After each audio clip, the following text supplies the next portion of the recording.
recognizing the fact that we no longer have one of our great members with us, Sheila Jackson Lee, as we all know, passed away. She was a dedicated public servant. Her service on this committee, excuse me, spanned nearly 3 decades and included shepherding through countless pieces of legislation. I said yesterday at subcommittee hearing that I don't know that there was any member of Congress who got more out of 5 minutes than Sheila Jackson Lee did. And she was just a pleasant spirit who we all enjoyed. And we're thinking about her family. We all certainly will miss Sheila. I yield to the ranking member for comments. Thank you, Mr. Chairman. Mr. Chairman, this room and our hearts feel a little emptier today as we mourn the loss of our dear friend and colleague, Sheila Jackson Lee. In the nearly 30 years that I served with Sheila on the Judiciary Committee, I witnessed her boundless energy, her courage, and her character as she lent her voice and her legislative talents to nearly every issue that came before this committee. Whether it was advocating for just and humane immigration reform, working to protect voting rights and preserve our civil liberties, or delving into the technical details of administrative law and intellectual property, Sheila was always at the forefront of our work.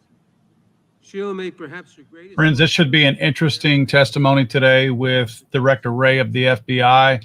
If you'll remember, the Secret Service Director, when she still had her job, referred a lot of these questions to the FBI. And I'm curious if Director Wray will answer any of those today regarding the Trump assassination. So stand by. Police accountability and racial justice. Sheila engaged in many spirited debates, but she always had the deepest respect for all of her colleagues, even those with whom she vehemently disagreed. She deeply loved the institution of Congress, and particularly the Judiciary Committee, because it gave her a platform to make a meaningful impact on the lives of millions of Americans. If Sheila took up a cause, she could be relentless in her determination to see it through, whether that meant making one extra phone call, going to one more meeting, offering one more amendment, or making one more speech. She would not rest until she thought she had done everything she could to fight for the issues she cared about. Through it all, she stayed true to her values and always had the people of Houston close to her heart. We are all better for having known her. The American people are better for having had her in their corner all these years. I will deeply miss my friend and colleague. May her memory be a blessing. I yield back. I want to thank the ranking member. Well said. Now, Chair will recognize himself for an opening statement. July 13th was a terrible day for America. We all agree spirited debate, fighting for what you believe in, are part of what makes this country the greatest nation in the world. But the First Amendment and robust political debate are not consistent in any way with violence.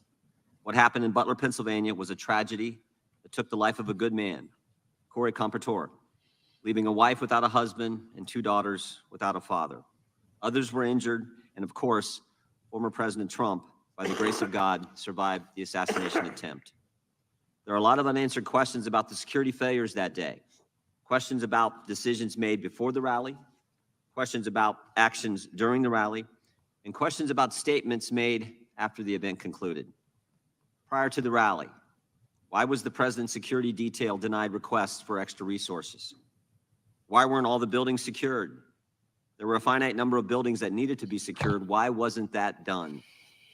Why was the president allowed to walk out on the stage when there was a suspicious person on the property? During the rally, what exactly happened between 6:09 and 6:14, those critical 5 minutes?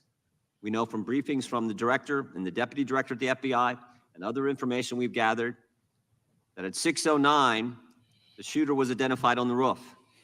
At 6:10, the counter sniper was notified. Counter sniper teams were notified about the shooter.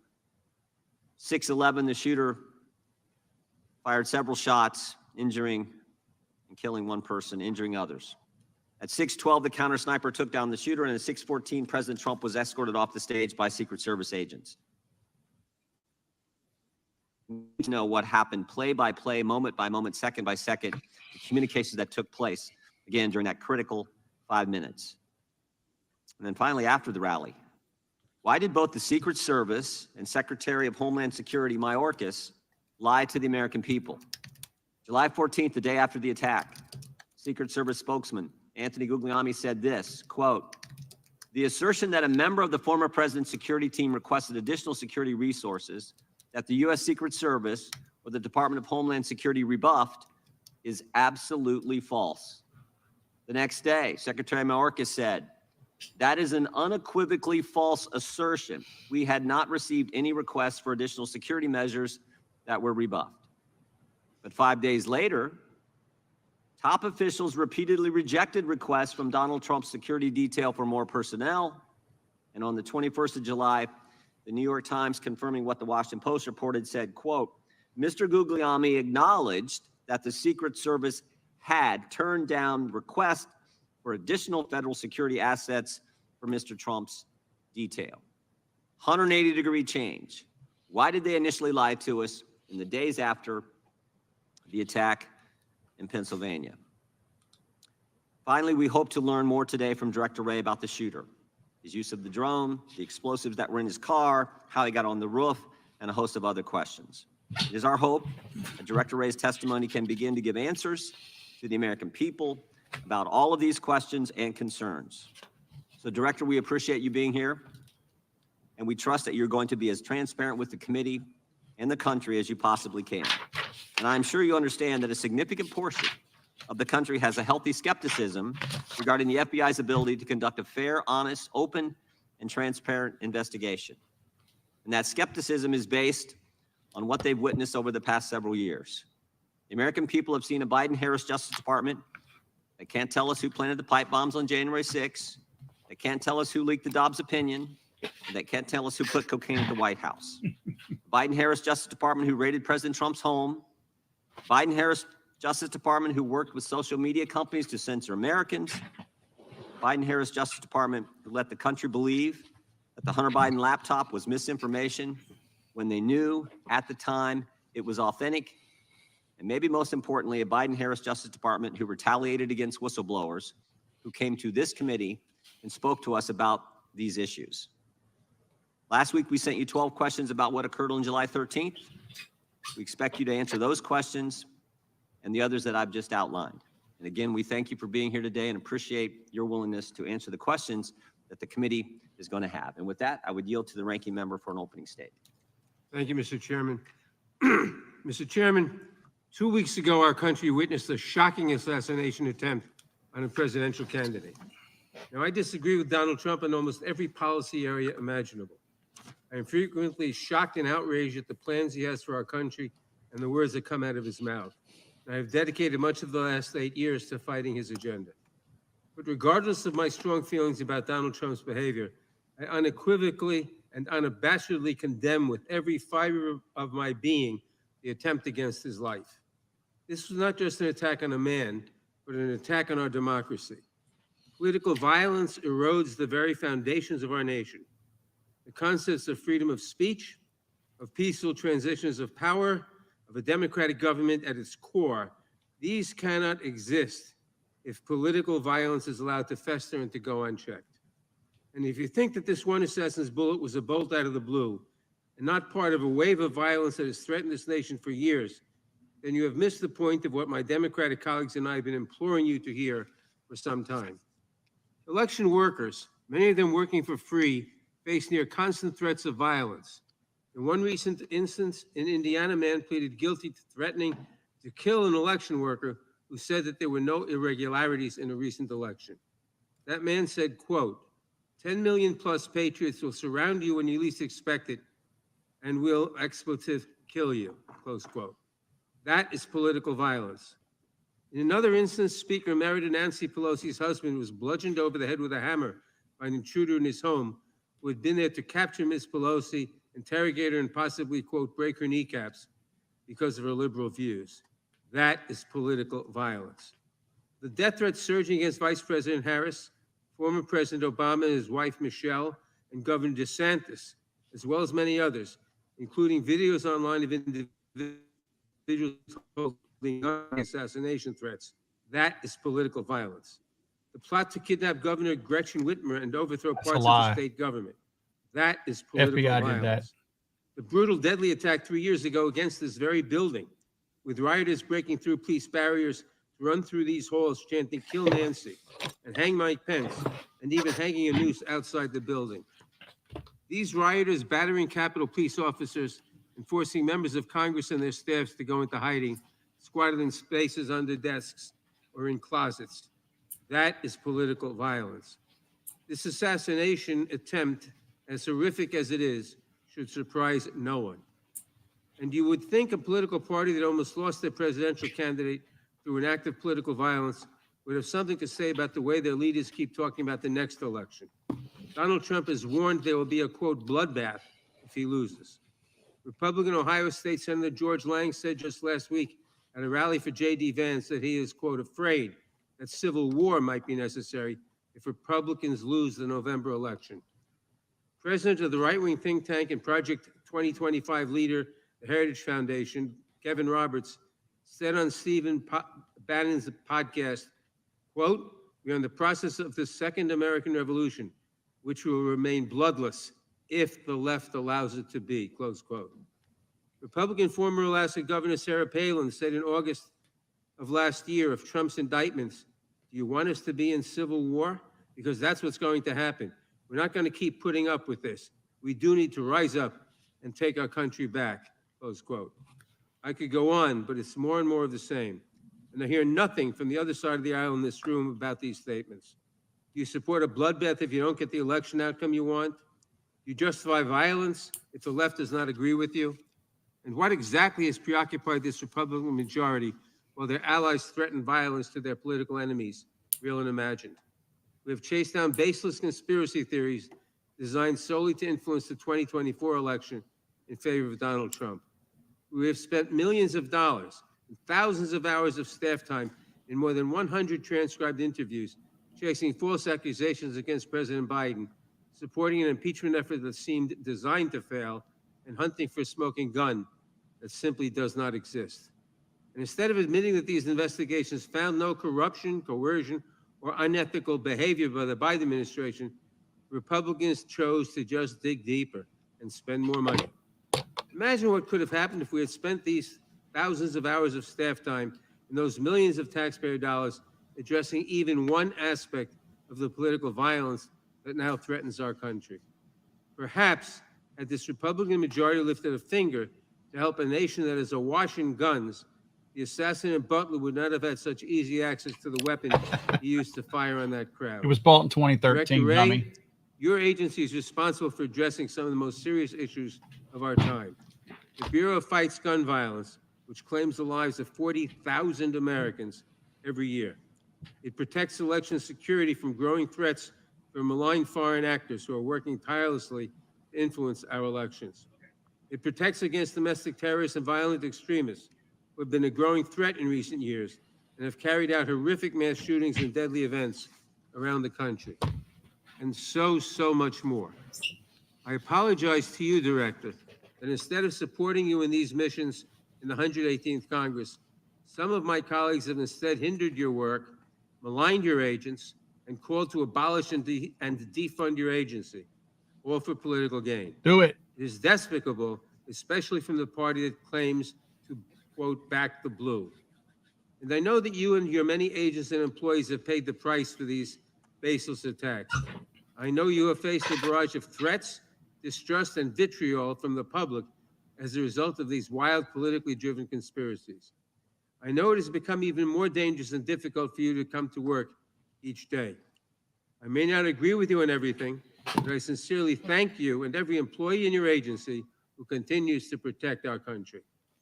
The FBI is vital to keeping America safe, and I pray that today we can focus on the real, substantive work of the agency. It is the least we owe our country in these times. I yield back. Gentleman yields back. Without objection, all other opening statements will be included in the record. We will now introduce today's witness. The Honorable Christopher Wray has been the director of the FBI since 2017. He previously served as the Assistant Attorney General for the Criminal Division of the Department of Justice, the Principal Associate Deputy Attorney General, an Associate Deputy Attorney General, and as Assistant U.S.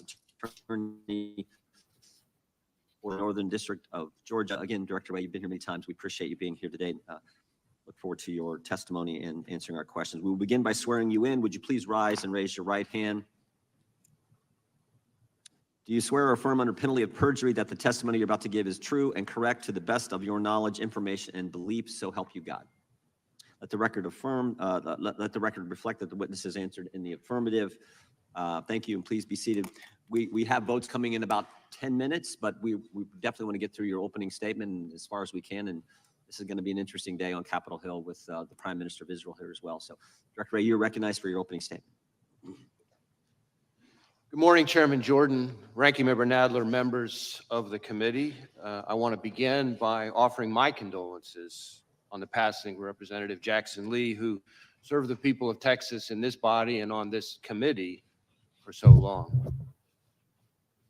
Thank you all for your support of our efforts to protect the American people and uphold the Constitution. I am proud to be here today representing the 38,000 special agents, intelligence analysts, and professional staff who make up the FBI, men and women who every day work relentlessly to counter the most complex threat environment I've seen in my tenure as FBI director, and maybe in my entire career in law enforcement. Before I go any further, I also want to acknowledge and offer my deepest condolences to the victims of the horrific assassination attempt in Butler County. To the friends and family of Corey Comparator, who by all accounts lost his life protecting others from danger. To the other victims, 2 of whom were critically wounded. And of course, to President Trump, former President Trump and his family. As I've said from the beginning, the attempted assassination of the former president was an attack on our democracy and our democratic process, and we will not and do not tolerate political violence of any kind, especially a despicable account of this magnitude. And I want to assure you and the American people that the men and women of the FBI will continue to work tirelessly to get to the bottom of what happened. We are bringing all the resources of the FBI to bear, both criminal and national security. Now, there's a whole lot of work underway and still a lot of work to do, and our understanding of what happened and why will continue to evolve, but we're going to leave no stone unturned. The shooter may be deceased, but the FBI's investigation is very much ongoing. To that point, I also want to acknowledge that I recognize both the congressional and the public interest in this case and the importance of this investigation to the American people. And I understand there are a lot of open questions. So while the investigation is very much ongoing and our assessments of the shooter and his actions continue to evolve, my hope here today is to do my best to provide you with all the information I can, given where we are at this point. I have been saying for some time now that we are living in an elevated threat environment. And tragically, the Butler County assassination attempt is another example, a particularly heinous and very public one, of what I've been talking about. But it also reinforces our need at the FBI and our ongoing commitment to stay focused on the threats, on the mission, and on the people we do the work with and the people we do the work for. Every day, all across this country and indeed around the world, the men and women of the FBI are doing just that, working around the clock to counter the threats we face. Just in the last year, for example, in California, the FBI and our partners targeted an organized crime syndicate responsible for trafficking fentanyl, meth, and cocaine all across North America. We charged the Mexican-based suppliers who brought the drugs into the United States, a network of Canada-based truck drivers who delivered the drugs, and the distributors in the United States who spread the poison into our communities. Staying on threats emanating from the border, I have warned for some time now about the threat that foreign terrorists may seek to exploit our southwest border or some other port of entry to advance a plot against Americans. Just last month, for instance, the Bureau and our Joint Terrorism Task Forces worked with ICE in multiple cities across the country as several individuals with suspected international terrorist ties were arrested using ISIS immigration authorities. Leading up to those arrests, hundreds of FBI employees dedicated countless hours to understand the threat and identify additional individuals of concern. Now, the physical security of the border is, of course, not in the FBI's lane, but as the threat has escalated, we're working with our partners in law enforcement and the intelligence community to find and stop foreign terrorists who would harm Americans and our interests. As concerning as the known or suspected terrorists encountered at the border are, perhaps even more concerning are those we do not yet know about because they provided fake documents or because we didn't have information connecting them to terrorism at the time they arrived in the United States. Staying ahead of today's threats demands that we work together. And for the FBI, that means doubling down on our partnerships, especially with state and local law enforcement. Whether it's working through our hundreds of joint terrorism task forces, to build out source networks to identify those who slip through the cracks, or targeting the worst of the worst responsible for the violence that still plagues far too many communities through our Safe Streets task forces, or taking the fight to the cartels responsible for trafficking the dangerous drugs like fentanyl, pouring into our country and claiming countless American lives. Staying ahead of the threat also means continuing to disrupt the cyber criminals ravaging businesses, large and small, and confronting nation states like China, targeting our innovation and our critical infrastructure. At the Bureau, we're proud to work side by side with our brothers and sisters in federal, state, and local law enforcement, our partners in the intelligence community, and others around the world to fulfill our commitment to keep Americans safe. Now, on Friday, the FBI will celebrate its 116th anniversary. 116 years of protecting the American people and upholding the Constitution. 116 years of working with our partners to safeguard the communities we serve. 116 years of innovating to stay ahead of the complex, evolving, and very real threats out there. I am proud of the legacy the men and women of the FBI have built and all they have accomplished for the American people. So, if I may, as we approach this week's anniversary, I would just like to say to all those who are part of the FBI family, from our current employees to our formers and to our partners across law enforcement and the intelligence community, thank you. Thank you for dedicating your lives to this country and to its people. It is both humbling and an honor to serve alongside you, and I look forward to the work we're going to continue to do together. And with that, thank you again for having me, and I look forward to our discussion. Thank you, Director Wray. Excuse me. We'll now proceed under the 5-minute rule. The gentleman from North Carolina is recognized for 5 minutes. Thank you, Mr. Chairman. Director Wray, I'm way down here. I appreciate the chairman giving me this because I've got to leave. But let me ask this question. Why doesn't the FBI disclose to the American people all of the investigative detail and evidence that you are gathering as it is gathered? Well, we have tried to be transparent with both Congress and the American people as we're going along in the investigation, frankly, unusually so for an ongoing investigation, given the sheer nature of it. We have provided a lot of information. I expect to continue to provide information. I expect to be able to provide some additional information here today in response to your questions and your colleagues. But part of the issue is that, as like in any investigation, as we proceed, facts evolve. Our understanding of what somebody said turns out to have more context that we didn't have before. We have additional leads out there. So part of our goal is not just to respect the ongoing investigation process, but also to make sure that we don't prematurely provide information that then 2 days later turns out to be different than what we told people, because that's very much, kind of a natural part of any investigation. So did Crooks fire 8 shots? We have recovered 8 cartridges What caliber? on the roof. Why was Crooks allowed to get off 8 shots? Well, that I think is something we're still digging into. Again, maybe this is a good place for me to make clear the different investigations that are going on. So, because certainly I understand Well, Yeah. and given that I've only got 3 minutes left, and I know other members, I'm really interested because I appreciate your invitation. You said you're prepared to disclose things as questions are asked. So I don't want to waste time. I just want to get to the questions that might, and as many members as can, ask questions that you'll answer. I actually think I'd be glad for you to go on soliloquy, frankly, and tell us what you know. I think the American people want to know. Why was President Trump not kept off the stage?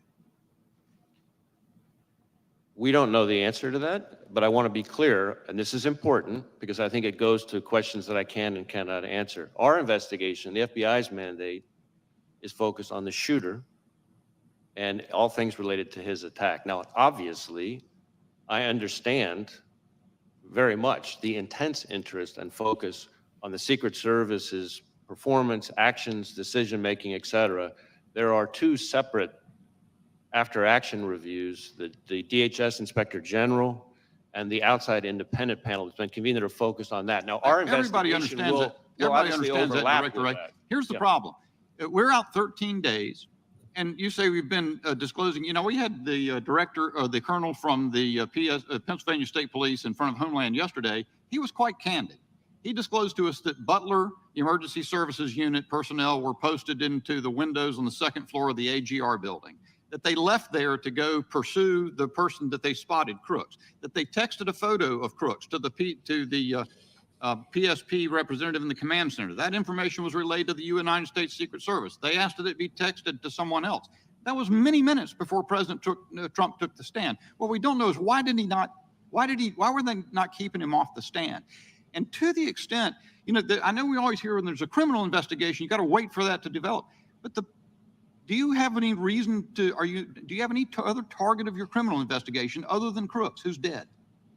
We are investigating the shooter both to determine his motive and his preparations and activities before the shooting, but also to make sure whether or not there are any co-conspirators, accomplices. At this point, have you developed any evidence to so suggest that there are any accomplices or cooperators or assisters? Not at this time, but again, Okay. the investigation's ongoing. So here's the thing. While we wait, maybe for months, and I hate to say this, I'm not trying to take a pot shot, but the country went for years with the understanding that the Hunter Biden laptop was Russian disinformation as offered by respected former intel officials. And the whole time the FBI had the laptop and then let that happen in public until finally offering testimony in a case.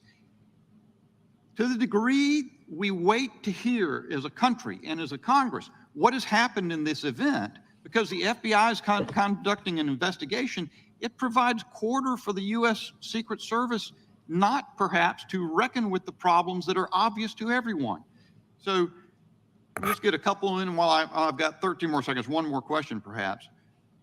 Senator Grassley says that the records of the day show that there was a counter unmanned aerial surveillance operator on site. Was there? And why did that person not prevent Crooks from being able to use a drone? So again, questions about the Secret Service's performance are better directed to those other reviews. What I can tell you when it comes to drones is that Crooks himself had a drone, and I'm prepared to answer questions here today about the shooter and his use of the drone, for example. My time's expired. Gentleman yields back to ranking members recognized for 5 minutes. Thank you, Mr. Chairman. As I said in my opening statement, political violence is a scourge and entirely unacceptable, no matter the source or the target. Last October, far-right conspiracy theorists Oh, man. broke into Nancy Pelosi's home and bludgeoned That's not her what we're husband. talking about. Prominent Republicans mocked the attack and promoted conspiracy theories about it.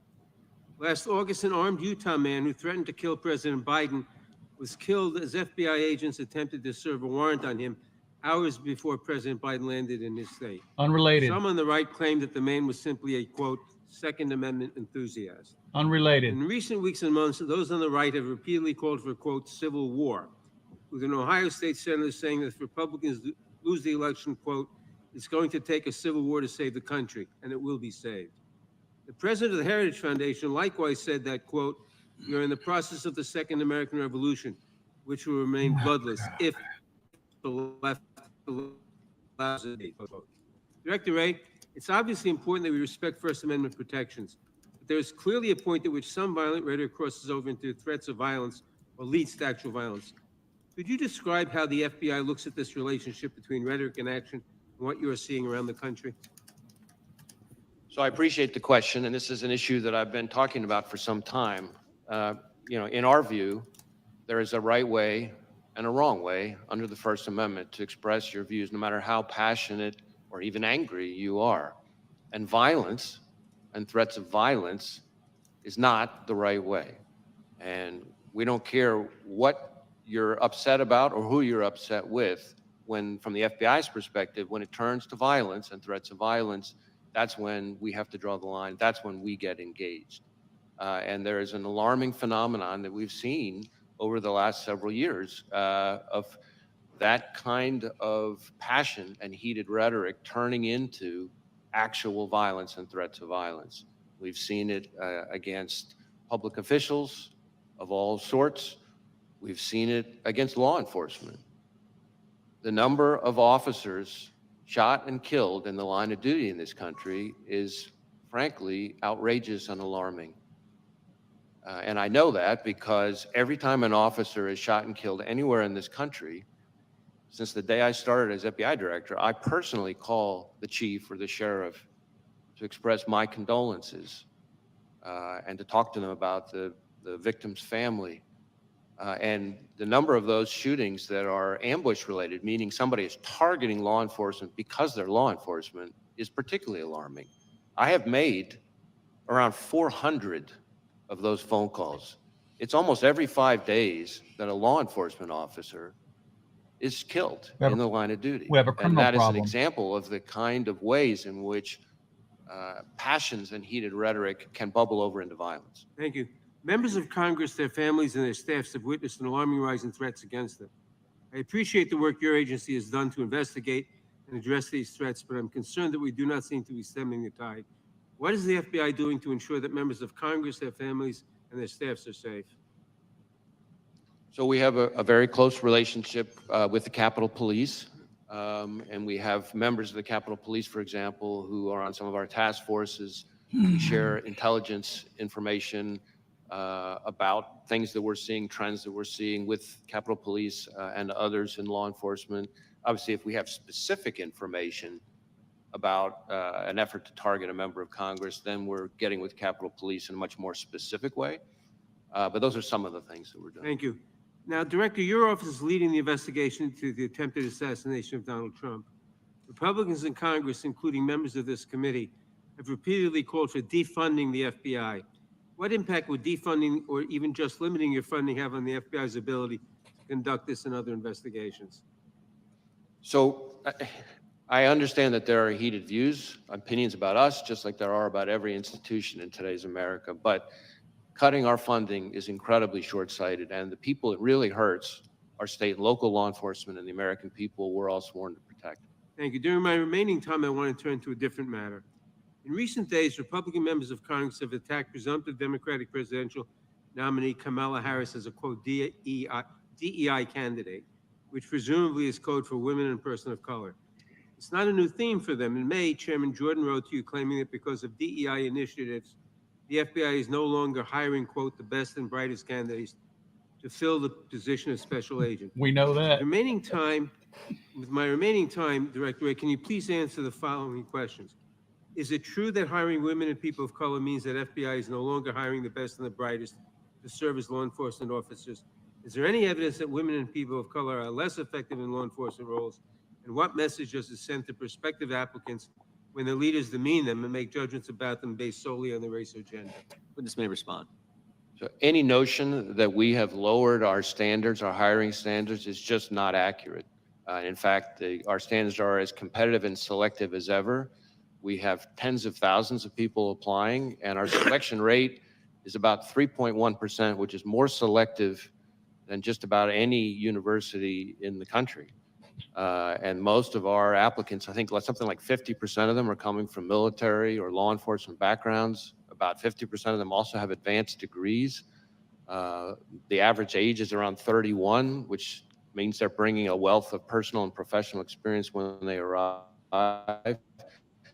And to suggest that those people, because of efforts related to diversity or anything like that, are less qualified, frankly, is not at all consistent with what I see, having visited all of our field offices and seen these young people in action. I think is an insult to those hardworking men and women who've signed up to dedicate their lives for this country. Thank you, Director. I yield back. Gentleman yields back. Director, let me go back to where Mr. Bishop was. Tell me about the drone. You act like you wanted to fill us in on that. Fill us in. So we have recovered a drone that the shooter appears to have used. It's being exploited and analyzed by the FBI lab. The drone was recovered in his vehicle. So at the time of the shooting, the drone was in his vehicle with the controller.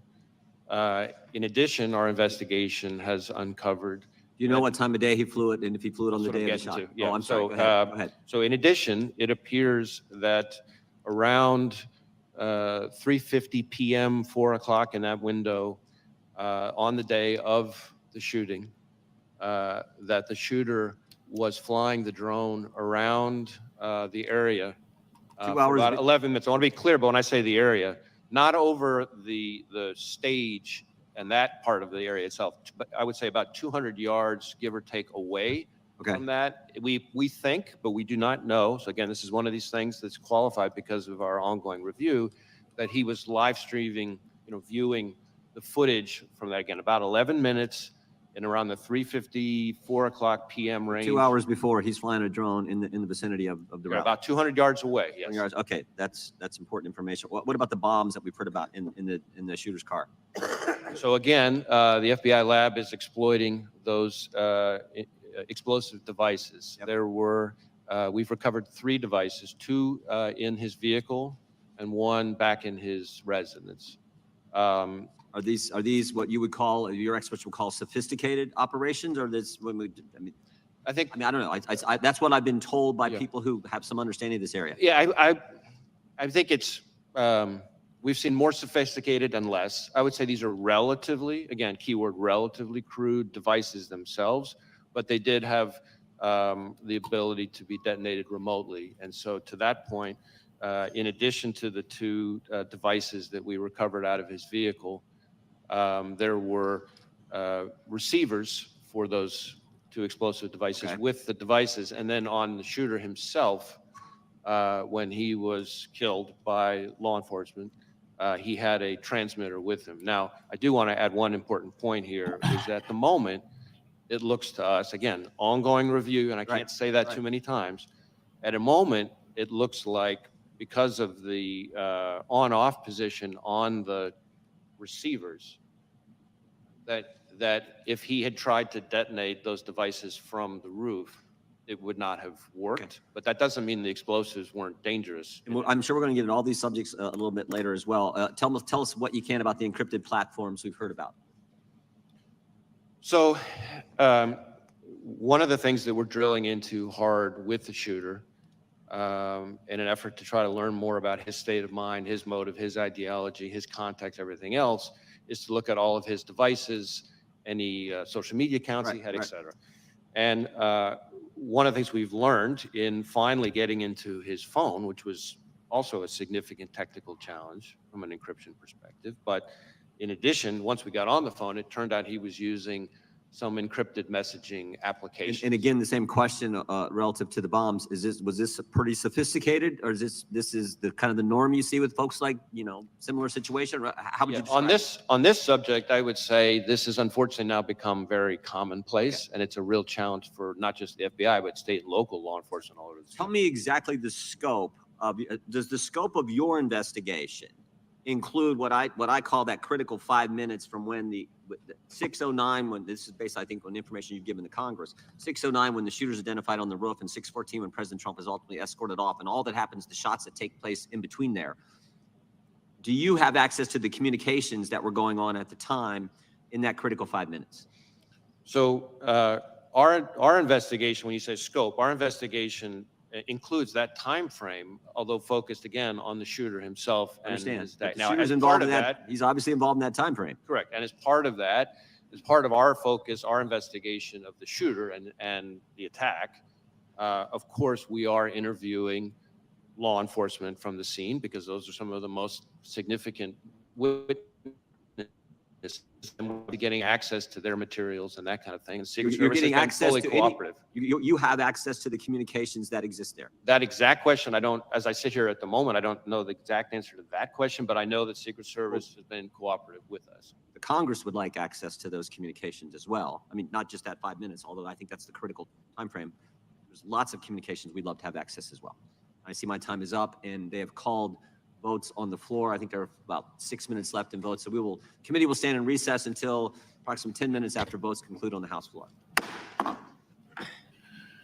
Okay, guys. So not sure where they're at right now as far as when they're going to come back, because they do have a vote that they need to go vote on.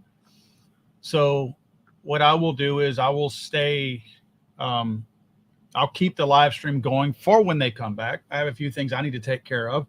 But I do intend to cover as much of this as I can. Not a lot was discussed. You see, they've only really been talking and questioning Wray for about, let's call it 15 minutes. Wray spent the first, well, it wasn't just Wray. Let me not put that all on him. But he spent probably his first 15 minutes just blabbering on about how great the FBI was. I'm not really sure what that was all about. And every time they talked to Jerry Nadler did not talk about the Trump assassination attempt, which is why we are here. That's the whole point of the committee hearing or the oversight hearing.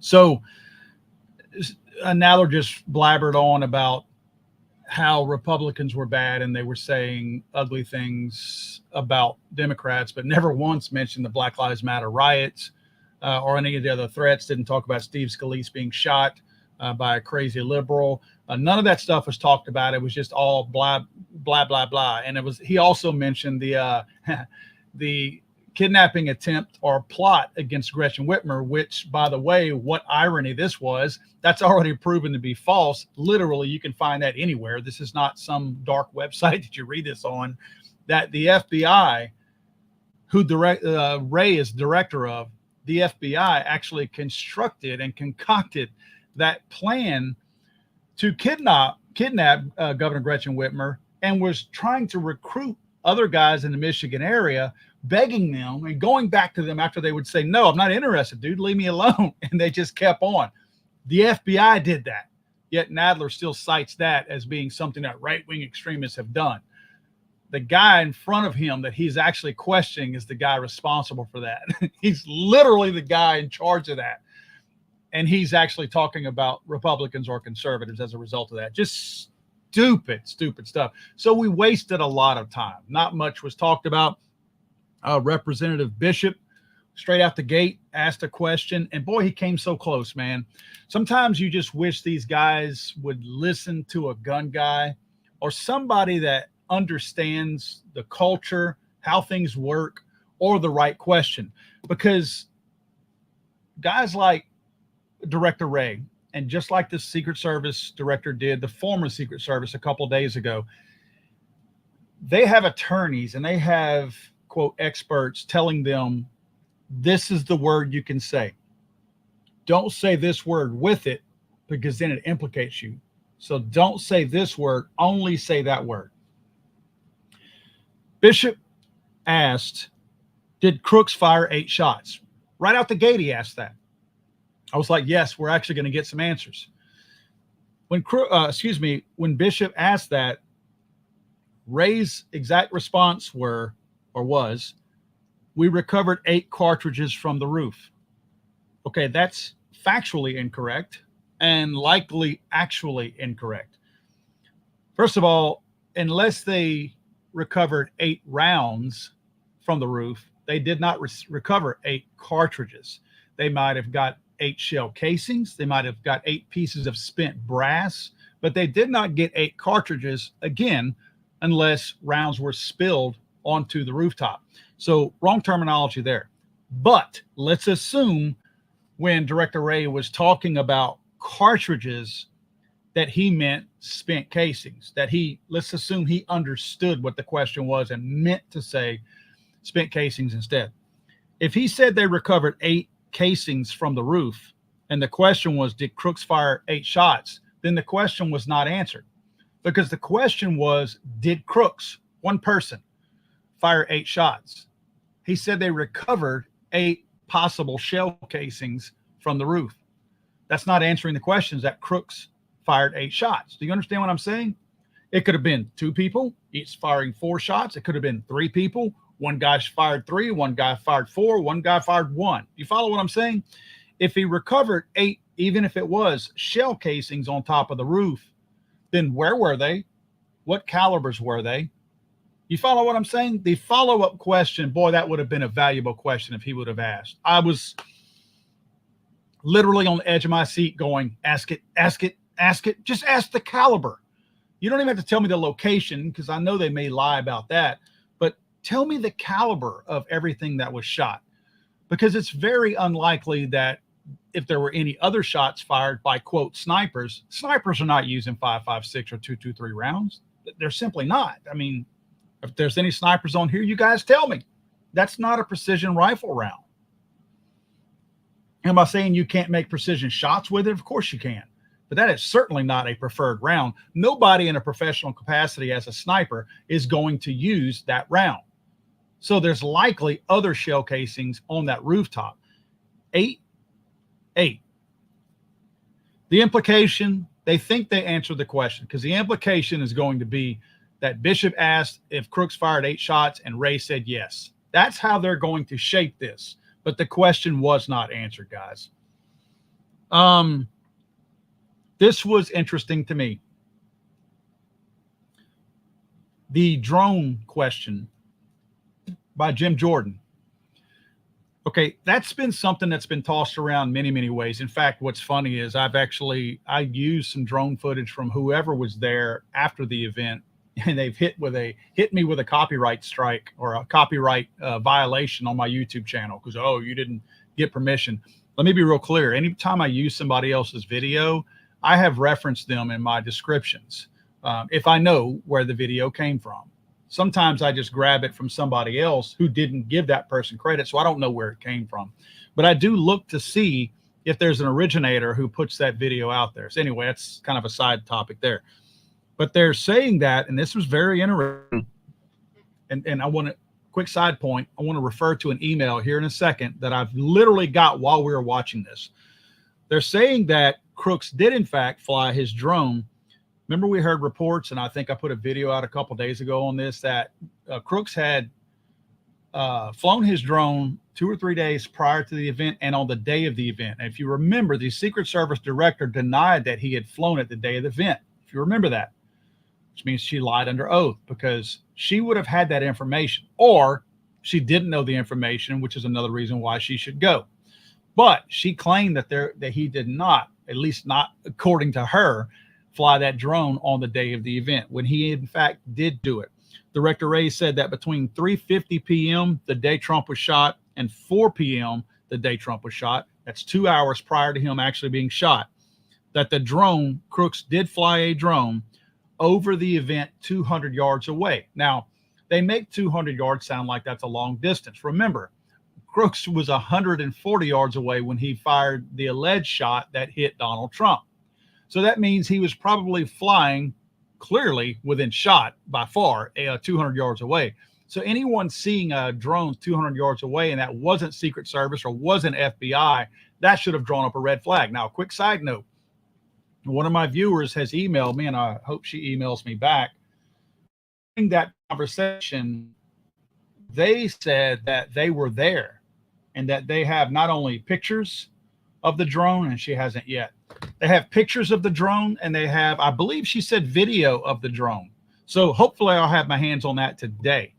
But yeah, you're right. Tizio Gen 82 says 200 yards is nothing. Exactly. So they're making it sound like, oh, he was 200 yards away, so that was okay. It's not okay. It's not okay. That means he could have been directly above where he was. They're guessing at 200 yards. Clearly, they didn't know where the drone actually was. They're guesstimating based on, what they see up there. So I thought that was really, really interesting, that now we do have confirmation that contradicts what the Secret Service director had stated a couple of days ago under oath, that there was, in fact, a drone up there 2 hours prior to Donald Trump taking the stage. I will tell you this. If there's a drone in the sky, any of those perch points that you're probably going to have counter snipers, that's a very good way to identify this, because they didn't wait 5 minutes until Trump hit the stage to set up and get ready to go out. I'm not saying they were set up 2 hours prior, but they likely were. They did not decide on where they wanted to set up that close to the event. So that would be a really good way to survey the site and take a look at where potential people are to make sure you don't go there. Now, I do believe the building was already his first choice, right? I think that was where he intended to go all the time. But if you're flying a drone 200 yards from the podium at an event this big, 2 hours prior to the event, you have a really good opportunity to identify places you don't want to go. Second point that he made on Jim Jordan's conversation with him, he said that there were 2 bombs in the vehicle, and I still don't, the video I put out this morning, I still don't know what vehicle it was. We don't have good enough identification of what vehicle was used. We've seen a van, but there's talk that that's not what Crooks drove. So whose van was it? I know there's a lot of questions about that. There's another name floating around out there, and we'll get into that at some point, just not right here, because it takes us in a whole totally different other direction. But they say that there were 2 of those bombs in the vehicle and 1 at his home.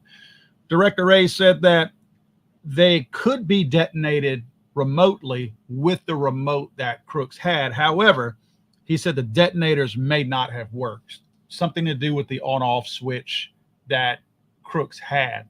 So while he did say that he did have bombs and they were all configured and supposedly were going to be tied to this detonator that Crooks had with him on his person, he did mention, and I thought it was really odd that he said this, that the detonators may not have worked. I mean, he offered that information up, so I'm not sure what the reasoning behind that was. Maybe now they're trying to make it sound like his bomb and his detonator that was supposedly tied to it, his wireless detonator, were not quite as sophisticated. Maybe this is their attempt to say, oh, this kid might have been a little dumb. There's no way that he could have done this on his own. He would have needed help.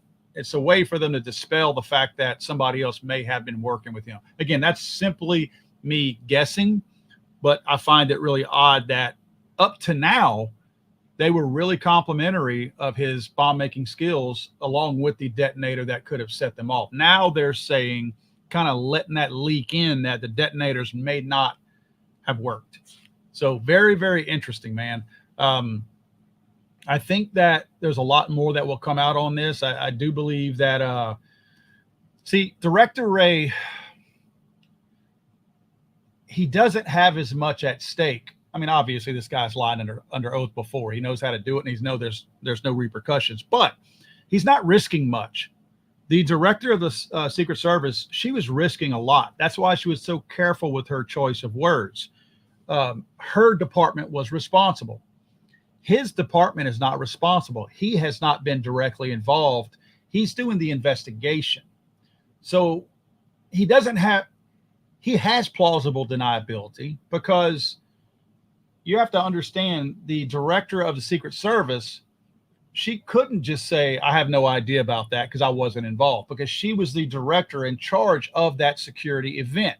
She was the tip of the spear, if you want to call it that. She was the person responsible for every single person at that event for planning and carrying it out. Where Wray, on the other hand, he's only investigating what happened at the event. He wasn't in charge of security there. He did not put it on. His guys aren't the ones who screwed up. His guys aren't the ones who were lying up to now. His guys aren't the ones who created what could be a cover-up. Now, does that mean he's not helping cover something up? Can't really go there on that, because I don't know if it's a cover-up. He very much at this point would have to watch his words if there's some kind of a cover-up and he's taking part in that. But up to now, it's easy for him to answer these questions, and in a lot of cases give the information, because it doesn't point back at him. He doesn't have responsibility over what happened at that event. Again, simply the investigation is where he is at this point. So this is this is going to be crazy. I'm very curious. I didn't get a look at the roster to see who the other congressmen were who were going to be asking questions here. I do think there's probably some mid-level to low-level people that might be sprinkled into here, but sometimes we've been getting our biggest fireworks from those low level people. So this could wind up being pretty interesting. Now, what I'd like to do is keep this up, this stream up until they come back. Jim Jordan just adjourned for a moment. He said that there was a vote, so they're going vote on something. Don't know what the vote is. Likely it's something silly or stupid. But I would like to leave this up if you guys don't mind. If you hang around, put it on mute if you have to. And the reason why I don't want to kill the stream and then come back later is because there's so many of you in the chat room, and I'm, look at you guys' conversations. I want to leave those conversations intact. I want to make sure that we pick up where we left off. So what I'm going to do is go back to a main screen. Let's see this screen right here. And I'll keep that up. Hopefully when they come back, I'll leave it like that. How about that? Let me make sure the volume is up. Nope, the volume was off. Okay. So I've got the volume back up. If they come back, if they make it back, thank you, Ryan. I appreciate that. Her reports that when investigators went to the family home, it was clean, almost it was a medical facility. There was no silverware or trash. Yeah, Ryan, I put a video out on that last night, and that was insanely crazy that this place was noticeably clean like a medical lab. That was what the actual words he used, is medical lab. So I'm more is likely to come out about that. So very, very interesting. That was Representative Eli Crane that made that statement. He had gotten word from people, boots on the ground, if you want to call them that, from the state police in Pennsylvania who had gone to the home, and they said it was very weird. And let me just say this. I don't believe it's because Crooks's family are a bunch of neat freaks. I saw the dad coming out of a grocery store yesterday on a video, and he was a big, excuse my French, he was a slob. He was just a slob. Had a grocery full of, looked like junk food, and he was an absolute slob. Did not look like a person that took care of himself. Hate to pass judgment on that, but if we're going to sit here and make it sound like somebody has naturally had a normal looking lab clean home, you have to look at the person and assume, is that person capable of doing that? And I do not think Crooks's dad was the kind of person that was going to have a lab sanitized home. Go check the video out I put out yesterday, Ryan. It's pretty interesting, and it does talk about that, and it does include the testimony from Eli on that. So Eli Crane's testimony is on there. Ivan, thank you. This is unusual. Ivan, I don't even know how this conversion rate works, but Ivan has contributed to my channel with pounds. I've never seen that before. Ivan, I appreciate that. I, again, don't know what the rate is, but no matter what, I do appreciate that. Thank you for supporting my channel from overseas. Looks like, if that is pounds, and I'm just assuming that you guys are in Great Britain somewhere. So thank you very much for that. That's honestly a first. Someone using a different denomination to help my channel. So thank you so much, buddy. I appreciate that. So interesting, guys. If you will bear with me, I will leave this stream up so that you guys can continue to talk. And I will make my way back and forth. Keep an eye on this. I'll wonder. I have a few things I'm going to go do real quick, and I'm going to keep my phone on the live stream. So you may see me comment from time to time on there via text, via the chat. And then once I see them come back, I'll swing back over here to the live chat room and open it back up. But if I'm late, at least you guys will still see the full stream, because, again, I do have this back up. Let me change that banner also, because that was while Nadler was blabbering. In fact, you know what? Okay, it does say, okay, oversight of Federal Bureau of Investigation in recess. All right, cool. So let me leave this up, guys. I will see you all here in a little while. And thank you again for hanging out with me. I will see you all shortly.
Committee will come to order. The chair recognizes the gentlelady from California for 5 minutes.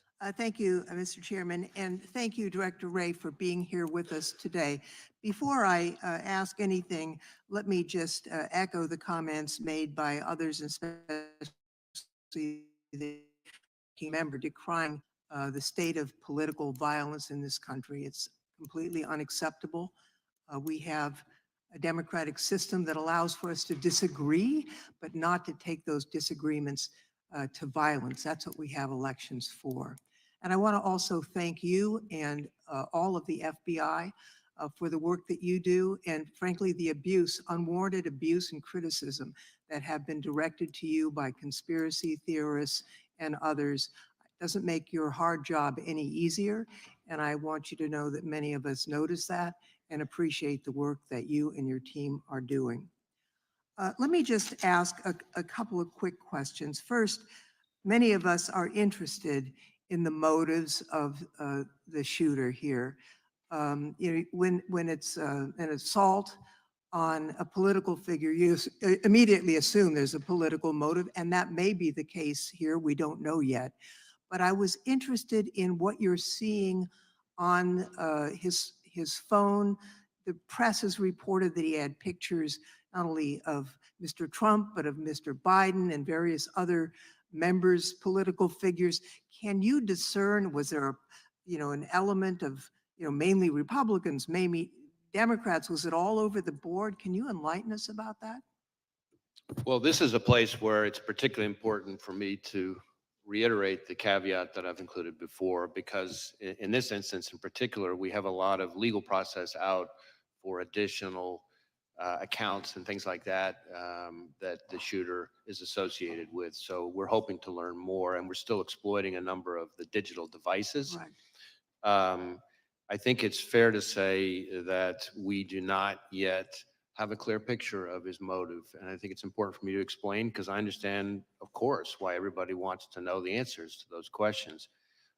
Often in an investigation, from interviewing people that the subject was in close contact with, looking at the individual's social media accounts, messages, often things, physical evidence in the person's residence. You might see a manifesto, things like that. We're not seeing that yet, but we are digging in hard, because this is one of the central questions for us. What I can say is that the shooter appears to have done a lot of searches of public figures in general, but so far we're seeing kind of news articles and things like that. And so the images that have been reported about, really what we're talking about there are when you do a news search of I an see. article, I see. the image appears in the cache, as opposed to like a search for that specific individual. But again, I really want to be clear that that's a place that we're doing a lot of work right now, and some more to come on that. Well, I thank you for that clarification. We're interested also in the role of access to weapons when it comes to this terrible crime. The shooter used a semi-automatic rifle, really a weapon of war, that sadly has also been used in mass shootings around the country, including in my own district. It seems to me that the assault weapons ban that was once in place has to be a part of the national answer to curbing the epidemic of gun violence in America. I wonder if you could, with your help, Director Wray, understand a few aspects of the investigation.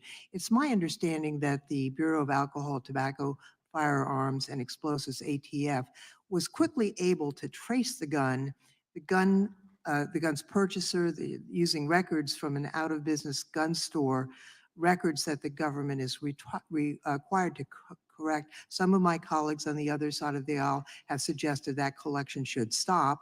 There have been efforts to digitize it, which have been resisted. Can you tell us about how the origin of this gun purchase was discovered and the technology used? I guess what I can say is we located a number of firearms associated with the shooter and his family. I think it was a total of, 14 in the house. The weapon that he used for the attempted assassination was an AR-style rifle that was purchased legally, that he, is my understanding, acquired, I think bought actually from his father, who was the one who originally bought it, again, legally. Thank you, Mr. Chairman. My time has expired, so I yield back. Gentleman from California is recognized. Thank you. Director, I'll try to ask questions that are answerable too. I think that's been done pretty well on both sides. You do the advanced threat assessment and deliver that information as to the general threat and then specifics as to protected people to the Secret Service. Is that correct? Well, sort of. The Secret Service does a threat assessment, but they're doing that based on intelligence that they receive from a number of sources, including, of course, the FBI. So we share, whenever we have threat information related to a particular individual or protectee, and we share it with the Secret Service at a number of levels. So you're a participant, but ultimately the responsibility for threat assessment as to these individuals belongs to the Secret Service. Well, again, the threat assessment for the individual belongs to the Secret Service, but we are an important part of that because we share threat information, if we have any. They get threat information from a variety of sources. So, and you get them from that same variety of sources. They've got no sources that are excluded from the FBI, do they? Well, I don't know. I'm not aware of any that are excluded from the FBI, but they may receive information that comes directly to them that didn't come to us. Sure. Okay. Director, do you believe that former President Trump was a high-risk threat under your assessment? Well, I believe that former President Trump can really, frankly, like any president or former president, is a very high-profile figure and attracts a lot of, unfortunately, of the kind of threats we've been talking about. It's fair to say, not on a scale of 1 to 1,000,000 with little nuances, but on a scale of 1 to 10, President Trump's risk was very similar to a current president, very similar to, because he was the presumptive nominee and leading in the polls and so on, that he was a high risk by any standard. Is that correct? Certainly, there's a reason why he has so much protection around him. Okay. Robert F. Kennedy Jr., the son of assassinated senator and the nephew of an assassinated president, would you say he was also, as a presidential candidate, at significant risk? Again, I think any presidential candidate raises some level of risk. It might vary from candidate to No, but it's clearly a risk. Okay. So, in a nutshell, the day before this attack, President Trump was documented not to have gotten on multiple occasions from the Secret Service what they asked for. The day after, it looks like they're getting more. The day before, RFK had been denied by the president multiple times, Secret Service protection. The day after, he now has it. So now my question is the actions of a 20-year-old with a lone gunman on a roof sufficient to change the risk assessment in your mind for President Trump and RFK? Or are we just realizing the threat that was always there and being more appropriate in matching it? And I know that's a little vague, but you've been at this for a long time. Hindsight is 20/20. Now that we have hindsight, is it fair to say that giving Robert F. Kennedy Jr. security, upping the security, including drones, overhead support for the president, former president, these are all things that in hindsight should have been done the day before? Well, let me try to answer. Uh-oh.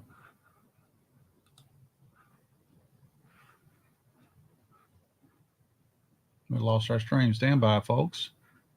Oh, great. Maybe it was time for us to listen to another commercial, right? Jeez.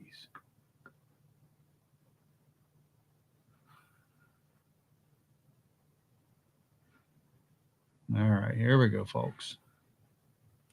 The other side has spent a lot of time talking about what people on the right have said. But there was an attempted assassination on a Supreme Court justice. We have had the highest ranking senator on the other side of this body saying that there were actions, that they were accountable. We have had multiple members of Congress in both the House and the Senate berating the character of members of the Supreme Court as a result of their decisions made, both, sometimes 6-3, sometimes unanimous, whatever. Are those comments, not any one of them, but are those comments and the generation of that sort of, oh, this guy's bad for democracy, this Supreme Court justice is a threat to democracy, is that the kind of thing that raises the threat level? And would you caution against that? Well, I do believe that we've seen an increase in threats of violence, which again, that's the FBI's lane, not rhetoric, no matter how despicable or heated it is, but violence and threats of violence. We have seen an uptick in threats towards judges, among other prominent public officials, including, as you say, a case that we helped investigate involving a threat to a sitting Supreme Court justice. An attempt. An attempt. Yeah, thank Correct. you. Right. I think it's a reflection of a broader phenomenon that we are seeing in this country, where people, again, very passionate, I respect that, very angry, I respect that, but there's a right way and a wrong way to express yourself when you're angry. And violence and threats of violence just can't be it. And that's where we fit in. It's not my role as FBI director to call out, particular people's rhetoric. There's a place for that, but that's not my role as FBI director. But when it turns to violence and threats of violence, that has to be treated as unacceptable, and that's the way we look at it. Thank you, Mr. Chairman. I yield back. Director, when did the FBI learn that Iran was threatening President Trump's life?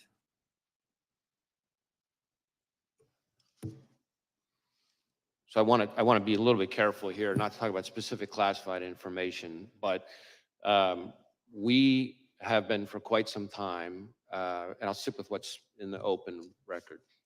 We, for some time, and I in particular for some time, have been calling out the efforts by the Iranian government to attempt to retaliate for the killing of Soleimani by going after current or former prominent U.S. officials, and we've even had an indictment against it. And I think that we need to recognize the brazenness of the Iranian regime, including right here in the United States.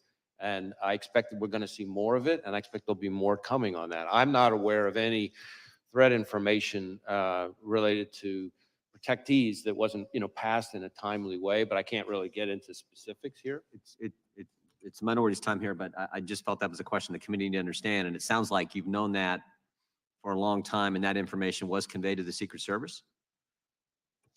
Any information related to threats against the former president, which again, as we've sort of talked about, is happens all too often, is something that we have a whole process we routinely share with the Secret Service on a number of levels in a timely way. And to my knowledge, that has consistently been followed. Gentleman from Georgia is recognized. Thank you, Mr. Chairman. Thank you for being here, Director Wray. Director Wray, the FBI is the This should be good. law enforcement agency under the Department of Justice. Is that correct? Yes. And does the FBI director currently report to anyone?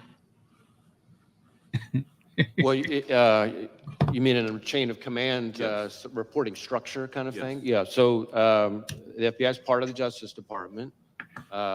On the org chart, you would see that the FBI director, and this has been true for decades, reports to the Deputy Attorney General, who reports to the Attorney General. Obviously, reports in a communication sense. I report to any number of people. As opposed to a micromanagement reporting system. Correct. And you would take issue, would you not, with any proposal that would change or alter that chain of command and place you or place a FBI director in the position of reporting directly to the president? Would you not? You would oppose that? I don't think that would be a wise reporting structure. I think the structure that we've had for decades now makes sense. I think there's a difference between independence in a sort of organizational structure perspective and independence in terms of the way you do the work. Obviously, the reporting FBI, directly- the FBI is part of the Justice Well, Department. reporting directly to the president would eliminate your independence, would it not? I don't think it would help. Yeah. And you're familiar with Project 2025, are you not? I mean, I've seen, news reports about it. I'm not You're aware that particularly familiar with it. You're aware that it is a game plan for President Trump's first 120 days in office, correct? I'm really not familiar with the details. Again, I've seen reporting about it. It is. And what he proposes to do It's is not. to force the FBI director to appoint, report directly to him. That's what he wants to do within Hank the is first stupid and a 120 liar. days. He also wants to eliminate the position of FBI General Counsel. That is also set forth in Project 2025. How would you recommend that? I think the FBI's Office of General Counsel serves an incredibly important role, including in terms of advising our workforce. We have 38,000 people. The idea of having an organization like ours, an independent law enforcement agency like ours that doesn't have its own general counsel's office doesn't make sense to me. Well, it would seem like any proposal that would force the director to report to the president, and then there would be no legal counsel for the director of the FBI. That seems like it's an attempt to neuter the FBI and render it accountable only to the president. Isn't that correct? Well, let me put it this way. I recognize that the FBI director, this FBI director and every FBI director before me serves at the pleasure of the president. And that's part of our system. I was appointed by President Trump.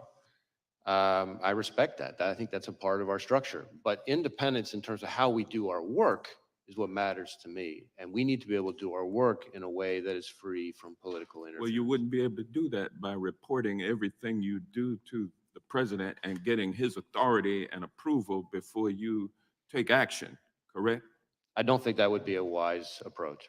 And then there's even a proposal to replace many of those 38,000 dedicated civil servants who work for the FBI, replace them with a MAGA group that has pledged its allegiance to Donald Trump. What danger would that bring to the FBI if that were to happen? Well, again, I haven't read or reviewed Well, this I'm thing that you're assuming referring what to. I say is but, true. But What the FBI is impact would made that up of, the FBI is made up of 38,000 dedicated career law enforcement professionals. It has no political appointees of any kind unless you count me as a You don't nominee want of the that to former change president. either, do I you? don't think that should change. You I don't think want that is a bunch that is of MAGA part of how we do loyalists our work. being Right. being the employees of the FBI. We're coming up on It 116 would- years of the FBI, and that's the way it has been for 116 It would years. be crazy to take 38,000 MAGA loyalists and put them at the FBI. That's frightening. That's what Project 2025 proposes, and I'm glad to know that you are not with that program, and with that, I yield back. Gentleman yields back. Gentleman from Florida is recognized.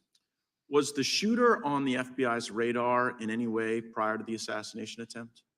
We did not have any information about the shooter. He was not in our holdings before the shooting. No communication in any chat rooms, no CIs or confidential human sources have any interaction with? No, we've run a thorough search for the subject through all of our holdings, and he was not in them anywhere. Were there any FBI agents or informants present at the Trump rally in Butler? Not to my knowledge. And Mr. Jordan was talking to you about Iran. Were law enforcement resources diverted from the protection of President Trump to John Bolton as a consequence of concern that Mr. Bolton might have been the target of Iranian malign efforts? That's really a Secret Service decision. I don't know the answer to that. That's really something they would know better. What I can tell you is that there are a number of individuals. You mentioned one who we've brought a case a specific criminal case for the Iranians targeting for assassination, but how the Are you Secret gonna Service get that answer allocates- to us, whether or not resources were diverted from Trump to Bolton? Is that just gonna be part of your review? I think that's going to be part of the reviews by the Inspector General. The and Inspector the General for after- DHS, right? Of DHS Right, and and the I- outside Got it. panel. And I after think that's action. an important point because the Inspector General for DHS has really fallen out of favor with the administration because he's been pointing out all the problems on the border with Mayorkas and Biden. And we're always kind of worried that they're about to fire him, which would be a really bad idea now that this role that you've identified is so critical. Be a bad idea to fire or DHS during the pendency of this, right, Mr. Director? I don't think that would be a good idea. I'm with you on that. So I want to zoom out a little bit. How often do you brief President Biden? You mean on this No, just specific generally. case? No, in your role as This will be good. I mean, I don't know that I could give you a number. Is it like weekly, monthly, daily? Yearly. It's not at a regular cadence. There have been times when there have been months at a time when I haven't, and then there have been times when several days apart I have. Okay. It's always with other people. The vice president, is she typically there? Oof. Often has been. Okay, so when did you notice his decline? In my interactions, in my role, all my interactions with the current president have been completely professional. Right, but I mean the cognitive decline. I'm not saying he treated you unprofessionally, just maybe not picking things up as quickly as he used to. Again, I don't meet with him very often, but what you're describing is not something that I've observed during my interactions with him. I mean, we've had it observed so often that the ranking member and Mr. Schiff on this committee said that he could no longer continue as a candidate. And so since you're the FBI director, I was just sort of wondering, like, who's running the country? Like if something bad happened, you'd have to go brief President Biden about it right now? God forbid? And on any number of occasions, I have briefed the president, and as I said, those briefings have all been uneventful and unremarkable. Well, I can imagine them being uneventful. But in the work where the vice president's also present, like you say, there's like more than half the time there's these briefings, she's there too? I don't know if I'd said more than half the time. Certainly, there have been times where she's been present. There have been other times where she hasn't. I take you at your word when you say this is the most complicated threat environment you've ever observed over a long career in law enforcement. And I'm just kind of wondering, with this assassination attempt, with the invasion at our border, with all the Hamas that have been let in that you've talked about and briefed about, like, is Biden up to it? And if he's not up to it, and you're a guy who's been regularly briefing him, like who's been in on this conspiracy to hide the real Joe Biden from all of us for years? It never occurred to you that this guy wasn't up to it in all these briefings you did? As I said, my briefings with the president have all been completely fine. Were they I between briefed, 10 a.m. and he's 4 asked p.m.? questions. There hasn't been anything of note in the area that you're talking about. Yeah, did you ever have to brief him before 10 a.m. or after 4 p.m.? We hear those are as good hours. I certainly times that I have briefed have included outside those hours. Right. I just, I think the American people want to know how we got to this point with someone who's so diminished, his own party has basically put him out to pasture. And since you had close proximity and the vice president had close proximity, I'm just kind of wondering if you were being straight with all of us about how things were going with him. I guess we'll have to figure that You out. can count on me to be straight with you, sir. We'll see. Gentleman yields back. Gentleman from Tennessee is recognized. Thank you. Firstly, I'd like to recognize, unfortunately, the fact that our colleague and my colleagues side by side mate for many, many years in this committee, Sheila Jackson Lee, is no longer with us. She was a great member and a force for America, and her loss is felt and great. Secondly, I'd like to say to the FBI director that there were some remarks made when you were introduced, preemptory remarks saying that people don't have great faith in the FBI and et cetera, et cetera, et cetera. I have great faith in the FBI, and I think most of us on this side of the aisle do. We appreciate your work and appreciate your being here. Some on the other side of the aisle have cast aspersions upon the FBI and upon law enforcement. And if they don't want to support law enforcement, that's their business. But I support law enforcement, and the FBI is the top rank of law enforcement in our country. So I thank you and all of your people that work with you. Secondly, there's been some questions about the FBI maybe being weaponized. Did President Biden ever ask you to get involved in the case in Orlando, Florida, where Kevin McCarthy says that Mr. Gates is investigated for some sexual involvement with a 17-year-old girl? Did the president or anybody in the Democratic Party, as Mr. McCarthy has suggested, weaponized you and tried to get you involved in that case? No, sir. Good, thank you. Just wanted to make sure of that. Butler, Pennsylvania, I read something about a ladder. He used a ladder to get up on that roof, and that the ladder was found somewhere a distance away. Is that true? So we know that he purchased a ladder. I think if I recall correctly, it was about a 5-foot tall type of ladder. But importantly, we did not find the ladder at the scene. So it's not clear that he used the ladder to get on top of the roof. So you don't think We're the still ladder? digging into all that, things related to the ladder and his access to the roof. But he did buy a ladder, but the ladder was not found at the scene. Ladder didn't have any feet on it. It didn't Any walk feet? off. Right. Thank you, sir.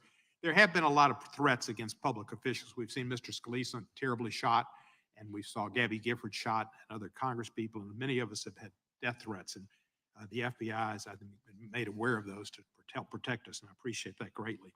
But we've also had election officials and poll workers threatened. What is the FBI doing in consultation with other law enforcement to ensure every eligible voter can safely and confidently cast a ballot this year? So when it comes to threats to election workers in particular, we participate in the election threats task force that DOJ set up. We also, and there've been quite a number already of arrests and convictions under that task force. We have got a number of investigations underway that involve all kinds of threats to election workers, ranging from online threats to, there was even some mailings that included fentanyl. So there's been a number of types of threats to election workers. And these are, after all, people who are putting in their own time for the good of the country to try to help us have a functioning democracy. And so the idea that they would be targeted with violence is just outrageous. We are sharing information with election officials about things to be on the lookout for. We have election crime coordinators in all 50 You'll be prepared for election day with additional, FBI will be looking out for. Yes. Thank you, thank you. Jeffrey Epstein, been in the news a lot lately about involvement with certain people high in politics involved. Did the FBI conduct the raid on his townhouse in New York when he was incarcerated in New York? There was a raid on his East Side townhouse. Well, I don't know about a raid. I know we executed a number of searches in the course of our fairly extensive investigation. Can you related to tell Mr. me Epstein. during that search if you came across and have within your possession of the FBI tapes of him with other individuals that he might have taken in people in compromising positions? Yeah, I don't know that there's anything I can share related to that. I can see if there's information we could provide and maybe get back to you on it. If there were tapes of people in prominent positions, friends of his he posed for pictures with, possibly in compromising positions, it would be, the public, I think, has a right to see those. Well, I mean, how we handle evidence recovered in a criminal investigation has all kinds of rules that apply to it. I recognize the intense public interest in the subject, but we'd have to follow our rules. But I'm happy, like I said, I'm happy to follow up with my team on it. Thank you, sir, and I appreciate your service, and thank you for being here today.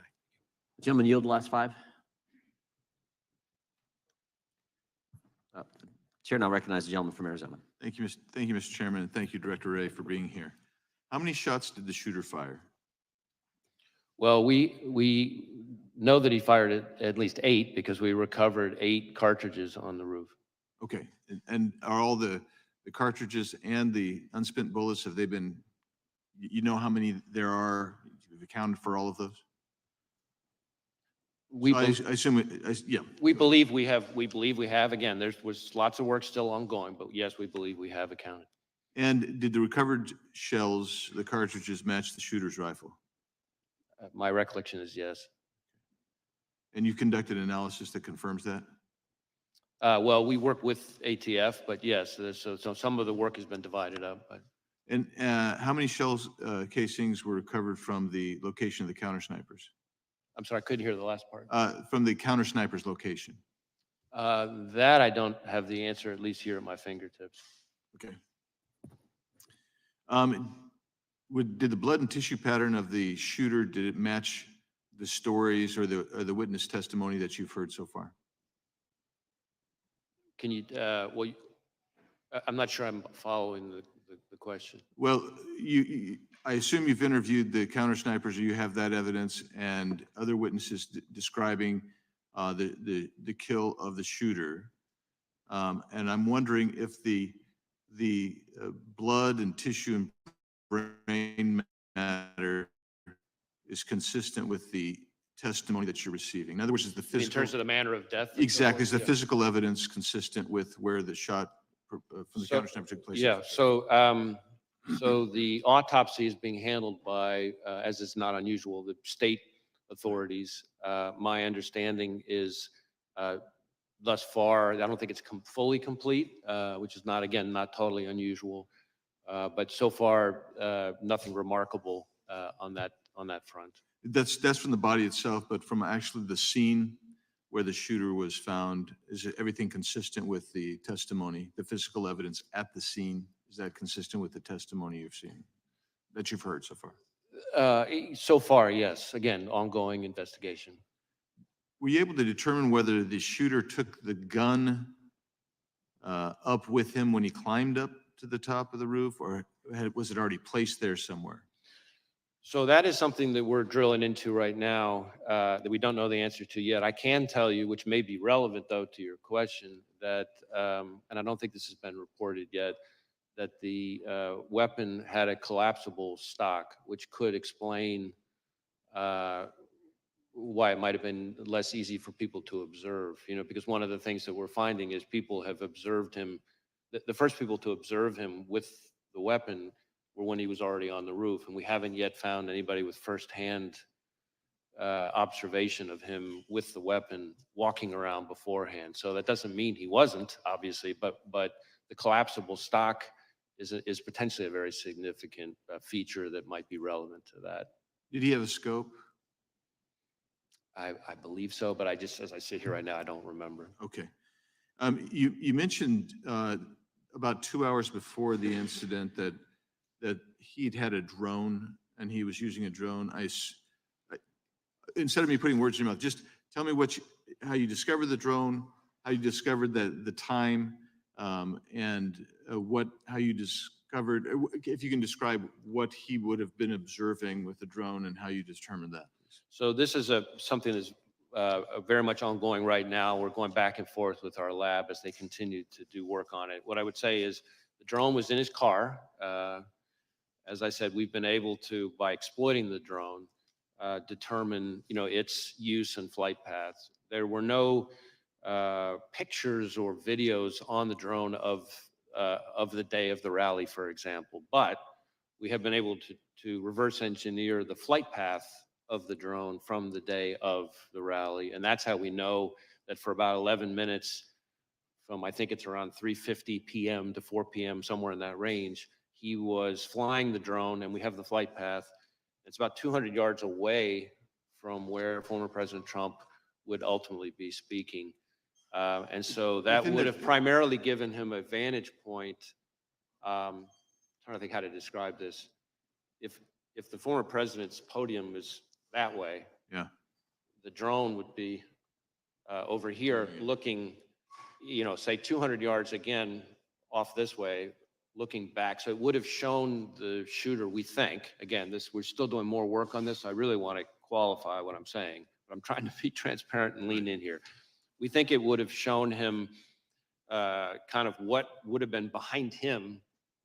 But when you When say he was behind shooting. him, behind the shooter. Correct. Like in other words, almost like giving him a rear view mirror of the scene behind him, except again, he wasn't flying it overhead while he was Sure. later back for the assassination. But he would have had, with the drone, he would have been able to also assess kind of what, because the stage, I assume, was already set, he would have been able to assess that angle with the rooftop as well, forward and backward, I assume.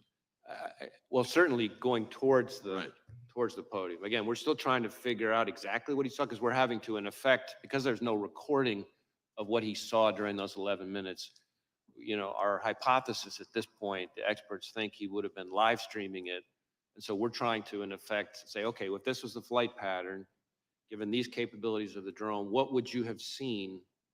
What could you have seen for those 11 minutes? And again, it wasn't over the stage or the kind of the hub of the rally. It's about 200 yards away, but it looks like it would have been looking, let's say, you know, length of a football field or so, more, you know, kind of towards the podium. Great, thank you, Mr. How many separate times was the shooter on the premises? So again, with the caveat that we're continuing to do work on it, we believe the first time he traveled to the grounds was, I think, a week before, and he spent roughly 20 minutes there. Then he went to the grounds again on the morning of the event, it appears, for about 70 minutes, I think. But again, I qualify that. I'd have to go back and look to be sure of that part. And then he came back in the afternoon. So that would be, I guess, a third time for good. But that included things like this drone activity we just talked about. Gentleman from California is recognized. Thank you, Mr. Chairman. Director, thank you for appearing. Thank you for the extraordinary job that you're doing. Please convey our thanks to the men and women at the Bureau for their incredible work. I've worked with them since I was an assistant U.S. attorney more than 30 years ago. Let me start with a threshold question I'm curious about. When I applied to be an assistant U.S. attorney, I had to go through a background check. Do candidates for the FBI have to go through background checks? Yes. Would someone with dozens of felony convictions survive a background check for the Bureau? No. So they would never be hired by the Bureau? No. Well, clearly the Bureau has, you don't have to comment on this, I know you won't, but clearly the Bureau has higher standards for their hiring than one of America's great political parties. Let me turn to the events of the tragic shooting. Have you been able to gain access to the shooter's electronic communications, social media, and with the caveats that you mentioned that the investigation is still early, have you been able to make any deductions or are there any indications of the shooter's motivation from those electronic holdings? So in terms of our ability to access it, we have been able to get into and exploit a number of electronic devices, digital devices, but not all of them yet. And then within his various accounts, we've been able to get access to some of them, but some of them we're still waiting on. Some of them we may never get access to because of the encryption issue that it presents an increasingly vexing barrier for law enforcement, not just the FBI, but for law enforcement all over the country. But we're still drilling into that. We have some information. Some places we've been able to look. Some places we will be able to look. Some places we may never be able to see, no matter how good our legal process is. But that's what we're looking at right now. In terms of what we've been able to find so far, a lot of the usual repositories of information have not yielded anything notable in terms of motive or like ideology.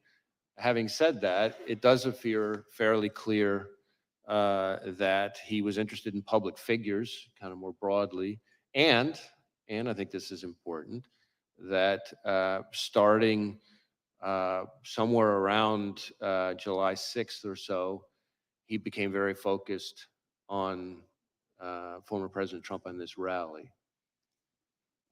And so one of the things that I can share here today that has not been shared yet is that we've just in the last couple of days found that from our review, to your point about devices, analysis of a laptop that the investigation ties to the shooter reveals that on July 6th, he did a Google search for, quote, how far away was Oswald from Kennedy?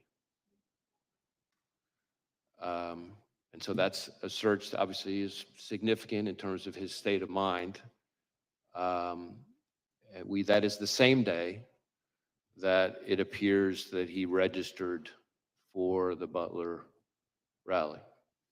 And when you say that his electronic holdings indicated an interest in different public figures, without revealing anything you're not comfortable revealing about those public figures, can you tell us anything generally about them, either the offices they hold, their political party, or was it simply people of a high profile? Well, a couple things. First,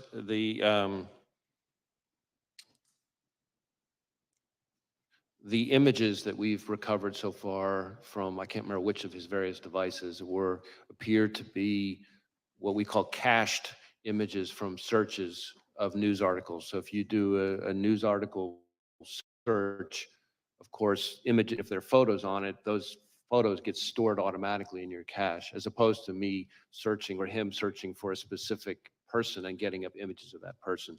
As far as the pictures that are like that, doesn't seem to be a whole lot of rhyme or reason to it so far, other than these are, all prominent public people, but they cover both parties, they cover both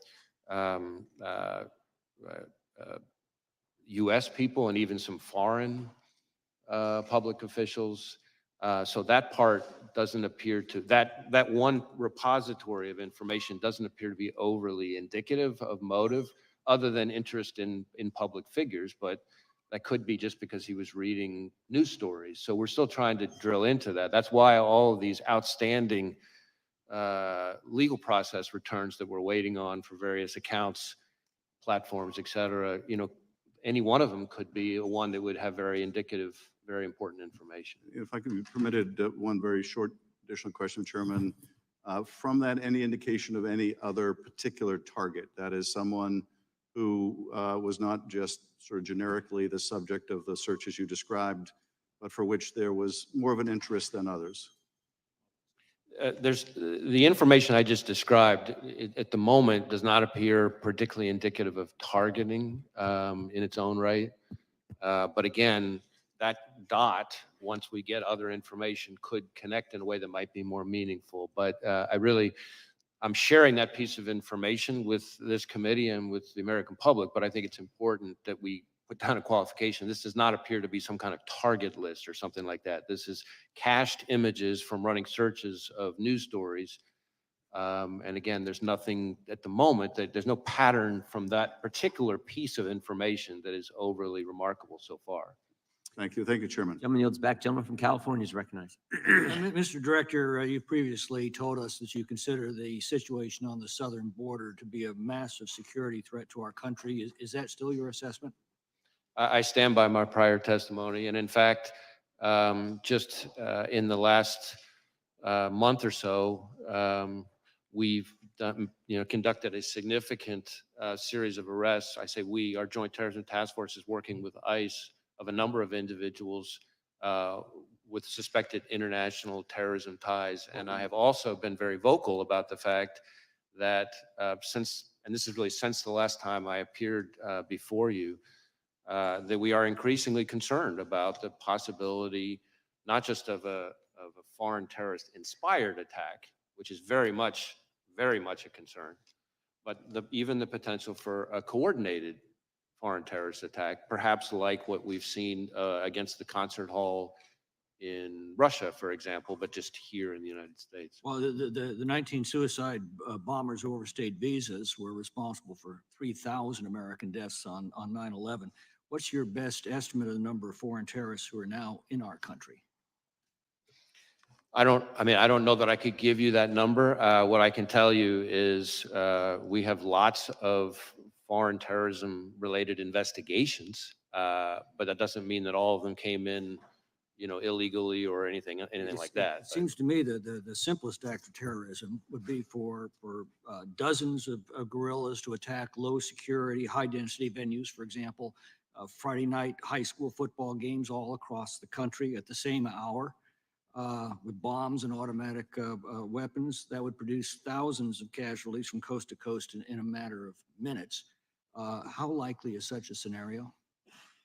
Well, what you're describing would require, of course, a lot of coordination But what I will tell you, and I think you're onto a particularly important point from my perspective, which is that unlike the 9/11 attacks, which again, I was in FBI headquarters on the day of 9/11, and so I remember it vividly, and I've spent plenty of time in the period after that in my prior positions engaged with the families and the victims. But what we're seeing more and more with the foreign terrorist threat, and frankly, also the domestic terrorism threat, is a focus on kind of like what you're talking about, well, what I would call soft targets, which is really for the American people's benefit, just intelligence community speak for where everyday people live their everyday lives. What terrorist groups have now infiltrated our country that you're tracking?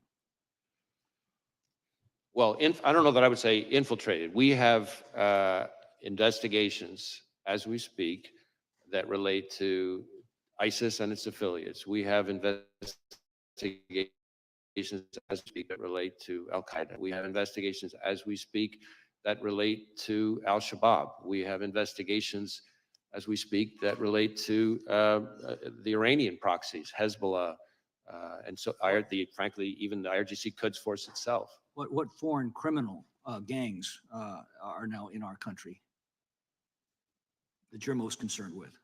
Well, foreign criminal gangs, I mean, we obviously have investigations, a lot of investigations into, gangs like MS-13, for example, and some of its counterparts. Although I think if you were to talk to most chiefs and sheriffs like I'm doing every week, we shouldn't underestimate how prevalent neighborhood gangs are, really. It's a lot of the gang violence.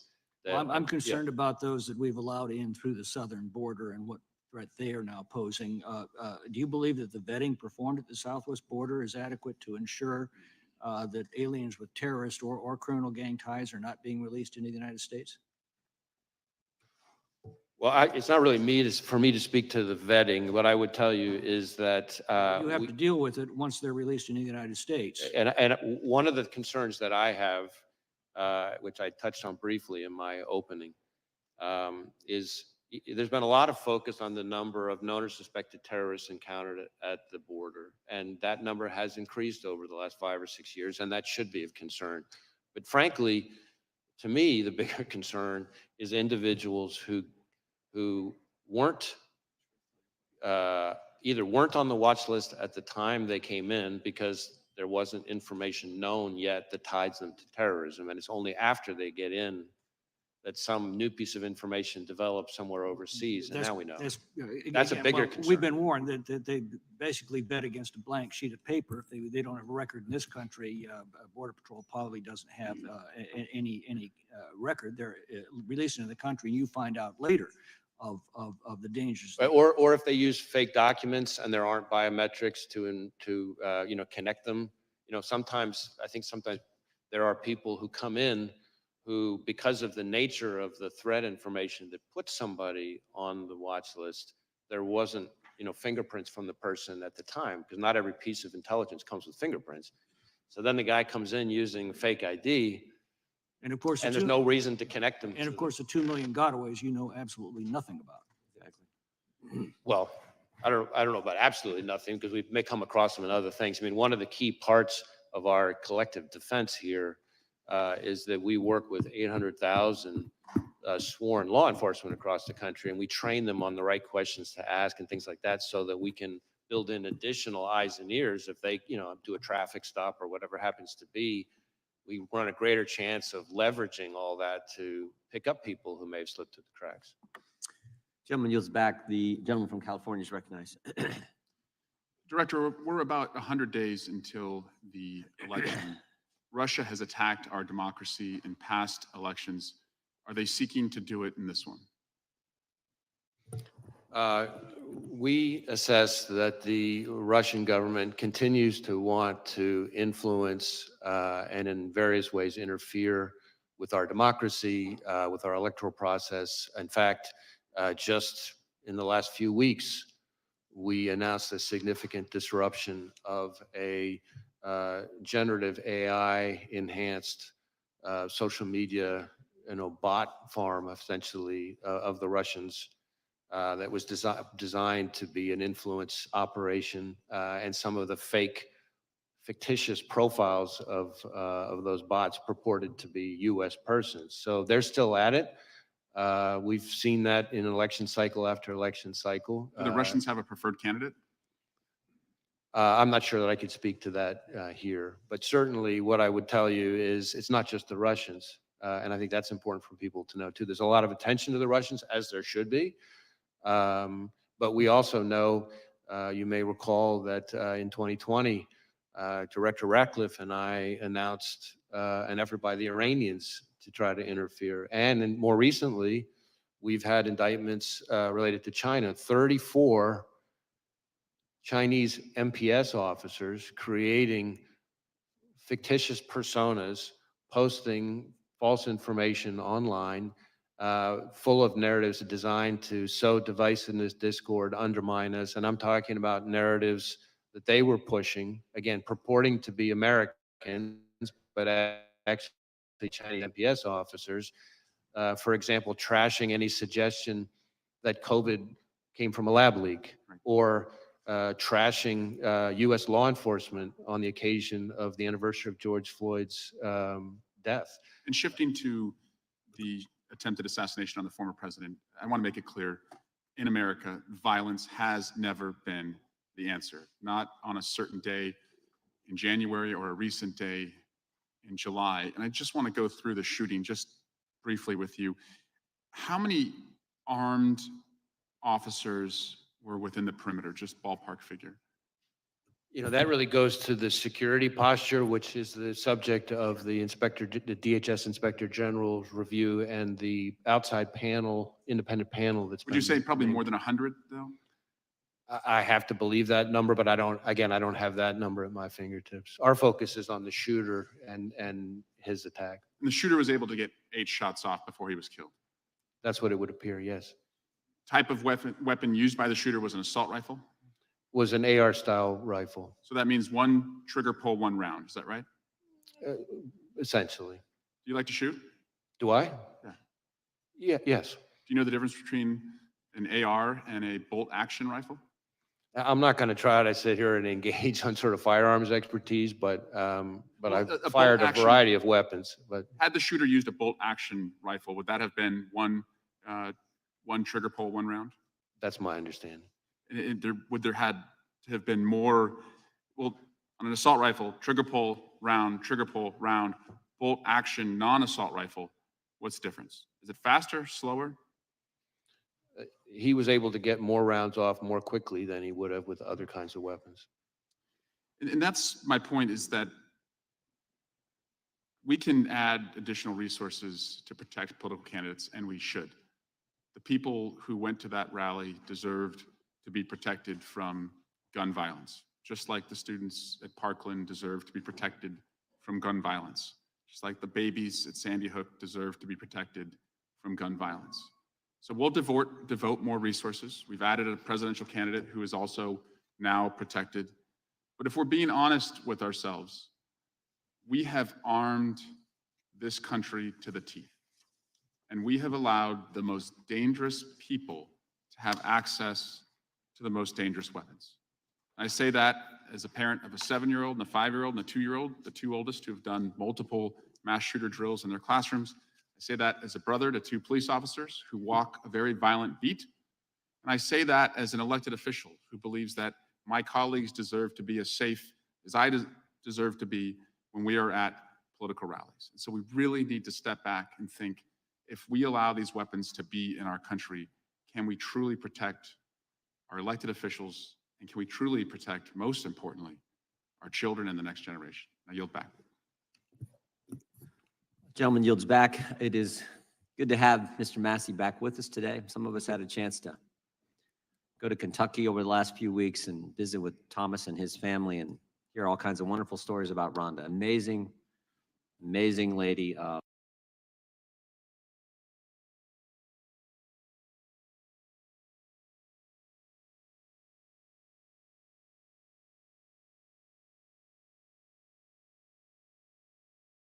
With an engagement ring from Niederland Jewelers. From classic solitaire settings to modern designs, we have the perfect ring for your sunshine. Shop online or visit our showroom today.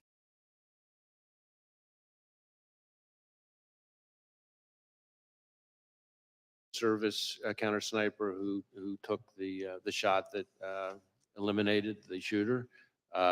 We've conducted a number of interviews, including of him. So was it one of the two that we see in the videos on top of the roof, or was it a different location that was shot? I'm afraid I don't have that at my fingertips here. Okay. You mentioned that the would-be assassin bought a 5-foot ladder. You have credit card evidence of that, but it looks like on the scene there was a larger ladder that he might have used. Do you know which ladder he used to get to the roof? And do you have possession of that 5-foot ladder and the other ladder? And do you know how the taller ladder got to the scene? So this whole business about the ladder is something we're drilling into more. We do have possession of the 5-foot ladder that he purchased close in time to his attempted assassination. That we just the purchase of that ladder from a receipt, a bloodied receipt that he had on him at the time his body was recovered on the roof. We do not yet know for sure how exactly he got up on the roof. We're looking at, various forensic pieces to try to kind of piece that together. So more to come on that. Do you know where the 5-foot ladder was found or retrieved? Was it near the roof, or was it still in his vehicle? Neither. I don't have it in front of me, but I know that it was not. I know that it was not on scene, and I know that it was not in his vehicle. But we can circle back to you and get Okay. to that. Is there any evidence at all that he may have been in contact with somebody else before this occurred that may have had any prior knowledge or may have helped him plan this event? Well, needless to say, that is a question that we're intensely focused on, because that would obviously be incredibly meaningful. So far, underline, so far, we have not found any evidence of any accomplices or co-conspirators, foreign or domestic. And you're using geolocation data to see if his cell phone was near another cell phone, I presume? Right, we're doing lots of different kinds of cellular analysis, geolocation stuff, looking at his accounts. He, from everything we've seen, which is consistent with what we've learned in interviews, a lot of people describe him as a loner. That does kind of fit with what we're seeing in his devices. His list of contacts, for example, is very short, compared to what you would normally see from most people. So it doesn't appear to be a whole lot of interaction between him, face to face or digital with a lot of people. Okay, thank you. That doesn't mean there's not any, and that's why we're drilling into. We're trying to talk to anybody who's had any engagement with him whatsoever, digital, in person, classmates, coworkers, Right. et cetera. Appreciate that. And now I want to talk about another possible assassination attempt. And I'll start by showing a video of President Biden. And this is from recently. This is in the last month. We can play that. Gallows erected to hang the Vice President, Mike Pence. I think it's fair to say it's one of the darkest days in the history of America. Okay, and he's referring to January 6th. Were there gallows erected to hang Mike Pence, as the president says here? I'm not aware of any physical gallows. I can't remember whether, from a demonstration perspective, there may not have been some kind of replica or Yeah. symbol of something like that. That's my impression. Can we show, can you raise that up so you can see it? It looks like there was some kind of prop that was built. The construction doesn't look like it lends itself to actually hanging somebody. It's more of a prop, I think, as you suggested, that was erected on January 6th. But if the president were correct, that these gallows were erected to hang Mike Pence, that would be a very serious allegation, wouldn't it? I would take it very seriously, yes. Has anybody been arrested, or do you have any leads in conjunction with the erection of this gallows? We had a picture here on the screen, if you can show it again. It was just up there. There's an individual here who's seen near these gallows. Has he been arrested? Have you identified this person? I don't know that I could speak to this specific person or the gallows that are pictured on the image. We have had, I think, 850 people who have pled guilty to federal crimes related to January 6th. And I think, another 180, I think it is, convicted at trials.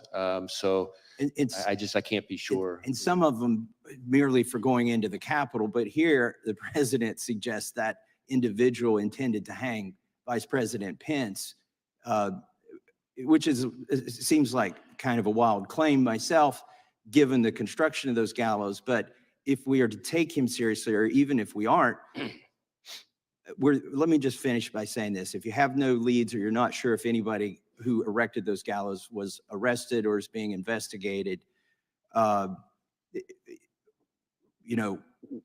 were there any confidential human sources involved from the FBI or any other agency in the erection of that prop, those gallows? I'm not aware of anything like that. All right. Thank you. I yield back. Gentleman yields back. Gentlelady from Washington is recognized. Thank you, Mr. Chairman. Welcome, Director Wray. Political violence of any kind is dangerous, unlawful, and totally unacceptable. Just as we all watched and then unequivocally condemned the attempted assassination attempt on our former president, I wish that we could all come together to unequivocally condemn the act of political violence on January 6th, instead of defending props that were used, that were harmful, dangerous props of gallows, attempting to show what people wanted to do to Vice President Pence. Extremists attempted to subvert our democracy in the worst assault on the U.S. Capitol since the War of 1812. Many of us were trapped in the gallery that day. We feared we would not make it out. Insurrectionists were chasing down former Speaker Nancy Pelosi and then Vice President Mike Pence. And I myself have been the direct target of political violence when an armed man with a gun showed up at my door, threatened me and my family, and we actually ended up having to move our home. So I understand the increased tenor of political violence that is racking our country. It has been on the rise, fomented by violent and dehumanizing rhetoric from top public officials, including the former president and members of Congress, sadly, and bolstered by the proliferation of easily accessible guns, including assault-style weapons. All of this violence is unacceptable, and I wholeheartedly condemn it. I just hope we condemn all of the violence, not just one or two incidents. Mr. Wray, today I want to focus on the role of the FBI and the need for the Bureau to remain politically neutral and independent. The FBI cannot and should not be subject to the whims of any president. The majority apparently doesn't think that the FBI needs to be politically neutral and independent. They want an FBI subordinate to the president, not accountable to the American people. That is one part of a larger plan to undermine our democracy, to remove the checks and balances that have protected us, and ultimately to subvert our freedoms. That agenda, promulgated by the former president, his loyalists, and their MAGA allies, is called Project 2025. It is publicly available online. I encourage everyone who's watching this to Google it. It includes plans to undermine every part of our government, including the FBI. Trump's Project 2025 agenda says that the director of the FBI must not be independent of politics, but instead must do whatever the president orders. Under Trump's Project 2025, Trump loyalists would undermine the non-political and independent structure of the FBI. Project 2025 openly calls on the next conservative administration to support, quote, a vast expansion of the number of political appointees in every office across the DOJ, especially the FBI. And so, Mr. Wray, given your extensive experience as a law enforcement professional at DOJ across multiple Republican and Democratic administrations, why do you think it's important that the FBI maintain political independence from the president? I think the FBI is and needs to stay independent, and that means protecting the American people without fear or favor, upholding the Constitution and the rule of law, and it means following the facts wherever they lead, no matter who likes it. And I add that last part because the essence of independence and objectivity is not that an investigation is going to always yield the result you want. Our independence and objectivity can't only be respected when you like the outcome. That's the very essence of objectivity. Sometimes you're going to like the result, sometimes you're not going to like the result. And that applies to everyone, including us. Any number of times we're disappointed and frustrated by the results of our investigations. But the alternative is an erosion of the rule of law, where the only thing that distinguishes one investigation from another is power. And that's what you see in some of authoritarian countries around the world. So I'm not familiar with this particular No, I didn't ask you to Project comment on that. No, I 2025 just thing. I wanted to don't know anything about it, but what I can tell you is, from my perspective, the FBI needs to be functioning as independent. Doesn't Thank mean you. it's not part of the executive branch. It doesn't mean the FBI director doesn't serve at the pleasure of the president, but it does mean that the way we do our work Has to be objective. has to be independent. Yeah, thank you. I have another question about the role of attorneys at the FBI Office of General Counsel. How do we protect that work? I'm sorry, could you repeat the question? The role, what role do the attorneys at the FBI Office of General Counsel play in ensuring that the Bureau respects the constitutional rights of American citizens? How do we make that work?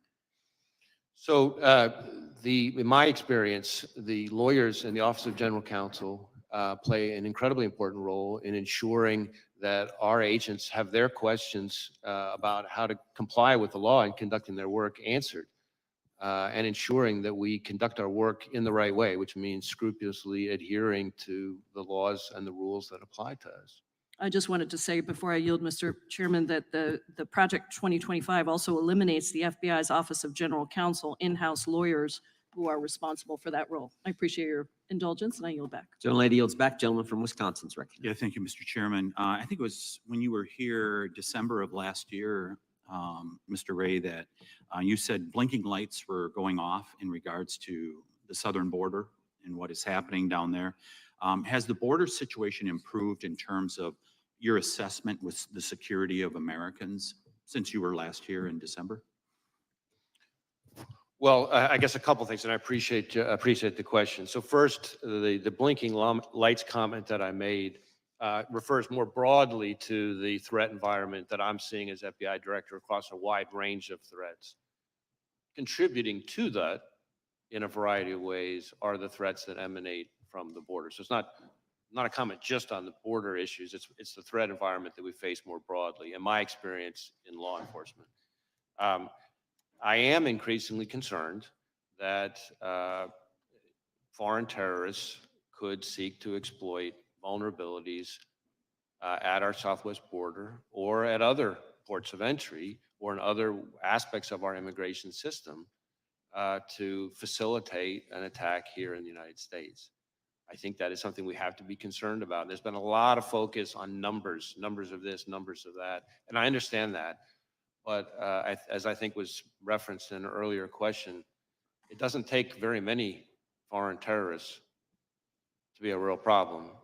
We had 19 hijackers responsible for the 9/11 attacks. And we just not that long ago had a case, some of the members of the committee will remember, where we charged an individual for trying to smuggle individuals in to assassinate former President Bush. Are you concerned that the Border Patrol chief, former Border Patrol chief Rodney Scott, said that he was concerned about very, very minuscule data that they were receiving? So there's all this, we are told that illegal aliens are vetted against databases, but oftentimes they're doing biometrics as they come into this country, but not looking behind it in their home countries. Does that concern you when there's not a review done in the home country? Well, we certainly need as much help as we can get from the countries of origin of these people. And when I say origin, not just where they come from originally, but countries they've come through. And the biometric enrollment piece is, of course, an important one. We have situations where even if... Are we doing a thorough enough job of reviewing them, their actions and their lives in their home countries before they came here? Well, I mean, we need more help from our foreign partners. There's no question about that. And I think that's an important part of it. How about our domestic partners like the CIA and others that are supposed to protect us? So there's been a lot of discussion, of course, over the last several years about the pivot to what's called the hard targets, right? The understandable focus, which I support, of focusing on the threat posed by China and Russia and Iran. But with that comes, if you look at, for example, the withdrawal from Afghanistan, we start to lose sources of information about foreign terrorist threats from overseas, and that is a concern to me. Yeah, my time's running out. Has Vice President Harris met with you in regards to the border? Well, I've been in meetings that have included the vice president that have in different ways touched on border Has she issues. specifically asked you for a meeting in regards to the threat that is at the border? You know, I'm not going to get into sort of specific meetings, but I can tell you that I've been in meetings that have included, among other people, the vice president that touch on border security issues. Did she ask you questions about what you thought needed to be done in regards to reducing this threat to the American people? You know, I really can't get into specific conversations. Is support for President Trump a security concern within the FBI? I'm sorry, I couldn't hear it. Is support for President Trump a security concern amongst your employees? No. Is objection to the COVID-19 vaccine a security threat? Not from my perspective. Who improved what is termed the Trump questionnaire within the FBI that was done by SIIS? Dina Perkins, Jeffrey Ventry were behind it. Who was responsible for that? And did you know that there was a Trump questionnaire out there? So the document you're asking about is an interview outline that we only recently learned about, and in my view is completely inappropriate.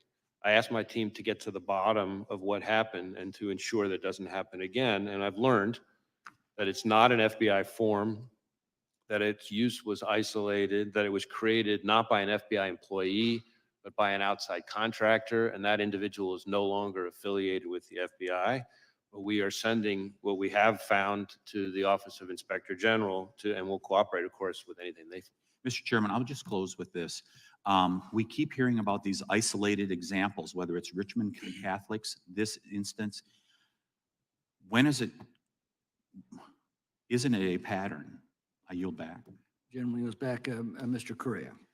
Thank you, Mr. Chairman, and Director Wray, welcome again to this committee. And I want to thank you and your agents for good job you're doing to protect Americans. Earlier this week, I was part of the group that went out to visit Butler, Pennsylvania Homeland Security members. I agree with my colleagues that have said violence has no part in our democracy. And I trust you will investigate the events surrounding July 13th thoroughly. I'm going to ask you a question. Hope you keep it in mind as your investigation proceeds, which is, who's in charge? Who's in charge at a campaign rally, setting it up? Secret Service or a campaign? And I ask this question because when I was there, had a couple of law enforcement individuals alluding to that question as well. They gave me an example. They said, if a Secret Service says you need to set up a line of dump trucks behind the stage to serve, to protect the candidate, and the campaign says that's bad optics, who ends up winning the debate? So my question is, who's in charge? And as you investigate this crime scene, hope you ask the locally elected officials. I spoke to a county supervisor, local police and sheriff. They all had information they wanted us to know, to relay. We just didn't have the opportunity to sit down and talk to them. There was a lot of concern that they weren't given enough time to prepare for this rally. They thought there were things that could have been done better. And ultimately, what I keep thinking, what I keep coming back to is question, who's in charge at these rallies? I think it's an important one because we have an election right around the corner. Pennsylvania, Butler, these areas, battleground states around the country will continue to be areas where our candidates, both sides, will show up and the threats will continue to be there. So I hope, Director Wray, that you'll keep that statement in mind as you continue to investigate this crime scene. Well, I appreciate the question. I will tell you that we've conducted well over 400 interviews, but we have many more still to conduct. And as is not unusual in an investigation, I'm sure there will be situations where we have to go back to people we've already interviewed with follow-up questions. And our interviews cover a wide range of people. I do think it's important to make sure that the committee and the American people understand the scope of our investigation versus the scope of others. Our investigation is focused on the shooter and his attack. There is, of course, and I understand completely why, there are two separate reviews, one by the DHS Inspector General and the other by this outside independent panel that's been announced, that are focused on the security posture, the adequacy of the security posture at the rally, Secret Service decision-making and actions and things like that. And so I certainly understand why there are all those questions. But those are in scope of those two other reviews. And of course, whatever, Congress chooses to do. Our investigation, though, because of our interviews of people who are on the scene, will relate to that in some ways. And we're going to share whatever we learn that's relevant with those other reviews. Director Wray, my last minute that I have, I'm going to flip quickly to your good job resources. Earlier this year in the Appropriations Committee, you testified that you were, for 2024, your budget was 500 million below what you needed to sustain your 2023 efforts. A few minutes ago, you talked about foreign terrorists. The last few weeks, I know information has emerged. That information came from FISA information that was able to be collected overseas on these possible terrorist threats. What we have here today is a domestic terrorist, what looks to be a lone wolf. Your statements, there's nothing really there that would have tipped anybody off to this individual. Is that what I'm hearing from you?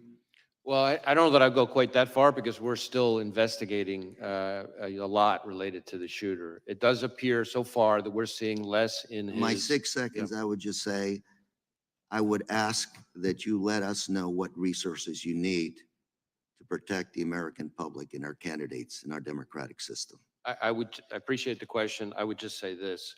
We are in, as I've said consistently today and for quite some time now, we are in an elevated threat environment covering a wide range of threats. And the FBI is central to protecting the American people from those threats. And state and local law enforcement, who depend on us every day, rely on us for all sorts of services, databases, forensic support, training. I could go on and on and on. And a lot of those departments, unlike the FBI, have had a hard time recruiting. And so this is not a time to pull back on our funding because we're going to leave our brothers and sisters in state and local law enforcement twisting in the wind. And then by extension, the American people we're all collectively sworn to protect. Thank you. And Mr. Chair, I yield. Gentleman yields back. Gentleman from Texas, recognized. Thank you, Chairman. Thank you, Director Wray, for being here. When did you last speak with President Biden? I don't have the exact date, but it's been certainly since the, since the shooting. So you have spoken to the president since the assassination attempt on President Trump's life? Yes, sir. And what was the mental state of the president? We had a perfectly professional conversation. And are you, do you have any scheduled briefings of the president upcoming? Not at the moment specifically scheduled, no. In 2016 and 2015, top FBI officials infamously texted about, quote, their insurance policy to make sure Trump was never elected or inaugurated as president. Have any FBI agents texted, emailed, or expressed disappointment that Trump survived the assassination attempt or otherwise editorialized about the assassination attempt? I don't know about any agents. There have been at least 2 instances, I think, or 1 instance of an individual who posted something that I consider outrageous, totally inappropriate, and unacceptable. And that individual has been referred to our inspection division, which is the arm, our sort of internal affairs investigatory arm that does the disciplinary process. Okay. Will you report back to this committee any other incidents? I'll do my best to share information with the committee. You testified earlier that the FBI maintains high standards irrespective of so-called diversity efforts. Is it true that in December of 2016, former Director Comey lowered the passing standards for phase one, allowing an influx of previously unqualified applicants to continue in the hiring process who normally would have been stopped back in December of 2016? Yeah, I can't speak to Director Comey's What were the changes. standards? I can tell you that at least since I've been director, changes that we have made to. But we're standing on a specific question. Were standards changed? Phase one, this is a specific part of the process. Were they changed in 2016? Well, I don't recall if they were changed in 2016. Obviously, I started, as your question presupposes, after that. What I can tell you is, since that time, we have made changes to various phases of the process, but none of them, this is important, none of them lowered the standards. In fact, if anything, they actually increased. Are you familiar with reporting that we have, and we've asked questions to you about this? I'm not sure the result of the questions that are more quote easily accommodate a large pool of available applicants. FBI special agent hiring standards have been relaxed and requirements measurably lowered. This, according to a group of former agents who have testified about this and written a report and submitted it to Congress. In addition, specifically, minority people with 20-year careers, one in particular, a minority served for more than 20 years. Wrote in this report and submitted it to Congress saying these standards were in fact lowered, and that in fact, if you were hiring, you were moved off of hiring if you put quality above these kinds of DEI requirements. Do you reject this report? And do you have comments on this report? I haven't read. You're aware of the report. I'm aware of the report. I know that I've read every detail of it, but I can tell you that the claim that we have lowered our standards to be less selective and less competitive is not accurate. So do you believe these former agents are lying to Congress when they submit a report to Congress stipulating and suggesting otherwise? Or are you saying that they are lying? I'm saying they're mistaken. Okay, but they're affirmatively on the record. They're telling us and submitting a report to Congress saying that those facts are directly in contradicting what you're testifying here today. So I just want to be clear so we know we're saying that they are submitting evidence to our record to the contrary that you say is untruthful. I encounter all the time when I travel around the country and have conversations with our agents, and one of the things I try to do is have meetings with some of the longer serving agents without executive management. That's okay. My only question is and my point here's the implication is it's untruthful. So I need to move on. I got 1 minute left. Are you familiar with the case of Paulette Harlow? She's a 75-year-old elderly woman from Massachusetts with a debilitating medical condition. She was prosecuted for violating the FACE Act and sentenced to 2 years in prison. She has to go to Texas in 2 weeks. She was praying at an abortion clinic in Washington, D.C. The FBI interrogated and investigated her. Do you think it is appropriate for a 75-year-old woman who is praying at a clinic in D.C. to be put in prison for 2 years for that activity? Just a simple question. Do you think that's appropriate? I'm not familiar with the specific case. You're not familiar with that case. It's been significantly in the headlines, but you don't know how to comment on that case, that it's appropriate for a 75-year-old woman to be put in prison for 2 years for praying at a clinic. Again, since I'm not familiar with the case, I don't want to start weighing in because I don't know all the facts. But what I can tell you is that when it comes to FACE Act enforcement and abortion-related violent extremism, I think one of the things that gets lost, and I appreciate the opportunity to clarify it, is that really since the Dobbs decision, actually more of our abortion-related violent extremism investigations have focused on violence against pro-life facilities as opposed to the other way around. And we've had a number of investigations. We're using FACE Act resources and our JTTFs. We're still waiting on responses on letters that we've sent indicating the data to the contrary. There's been significant amount of efforts in targeting of people who are pro-lifers who go to clinics and that they've been prosecuted, like this case, a 75-year-old woman who is now going to jail in Texas for 2 years because she was praying at a clinic in Washington, D.C. And we've submitted questions on that, and I'd appreciate a response on it. I yield back. Gentleman yields back. Gentlelady from Pennsylvania is recognized. Thank you so much, and thank you, Director Wray, for being here and for the work that your team does, as well as for sharing the information that you've been able to today. You just got a couple questions about that seem to imply that there was some problem with the FBI's diversity efforts, and certainly the 1950s version of the FBI was singularly Caucasian male agents, et cetera. Is the FBI a better force for having a diverse range of employees and agents? I think diversity makes us better, but like everything else, it has to be done the right way. I think we can have a more diverse workforce and do it without lowering our standards. And that's, in my view, what we've done. And you haven't lowered standards at the FBI. We have not. I repeatedly come across people who are confused about different parts of that, and I appreciate the opportunity to set that straight. Thank you. Yeah, I think we're all concerned here as we've seen the rollout of this Project 2025 that purports to try to eliminate any reference to diversity efforts across the entire federal government. So it is sort of a top of mind concern as it's threatening to become reality. So what I did want to talk about today is something some of my colleagues have mentioned, which is the normalization of threats and violence against public servants at all levels, whether it's election workers or school officials, elected officials and their families, judges, federal law enforcement agents, and others. To be clear, I think it's very clear that the majority of Americans wholeheartedly condemn any sort of political violence and understand that it's not legitimate discourse and that it has no place in our civic life. But words do matter, and they have consequences, particularly when uttered by people in positions of leadership. So that's why I remain very concerned by the willingness of some members of Congress to repeat disinformation and conspiracy theories that undermine trust in our public institutions, which serve all Americans. And when elected officials embrace over fact-free rhetoric, it becomes dangerous.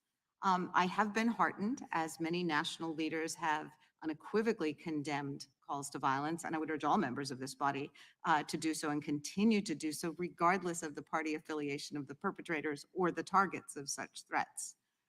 You and our other national security officials have repeatedly warned us that foreign actors are actively working to spread disinformation, to influence our elections and discredit our public institutions, and we shouldn't be aiding and abetting them. So to live in a country that we aspire to, where our most valued democratic processes like free and fair elections can be carried out unimpeded, and people can run for office, serve their communities, and exercise their right to vote without fear of violence, we've had some concerns about violence around our elections. In 2020, the endorsement and promulgation of falsehoods about the election results by the former president and his campaign led to threats and attacks against election officials and poll workers in Pennsylvania.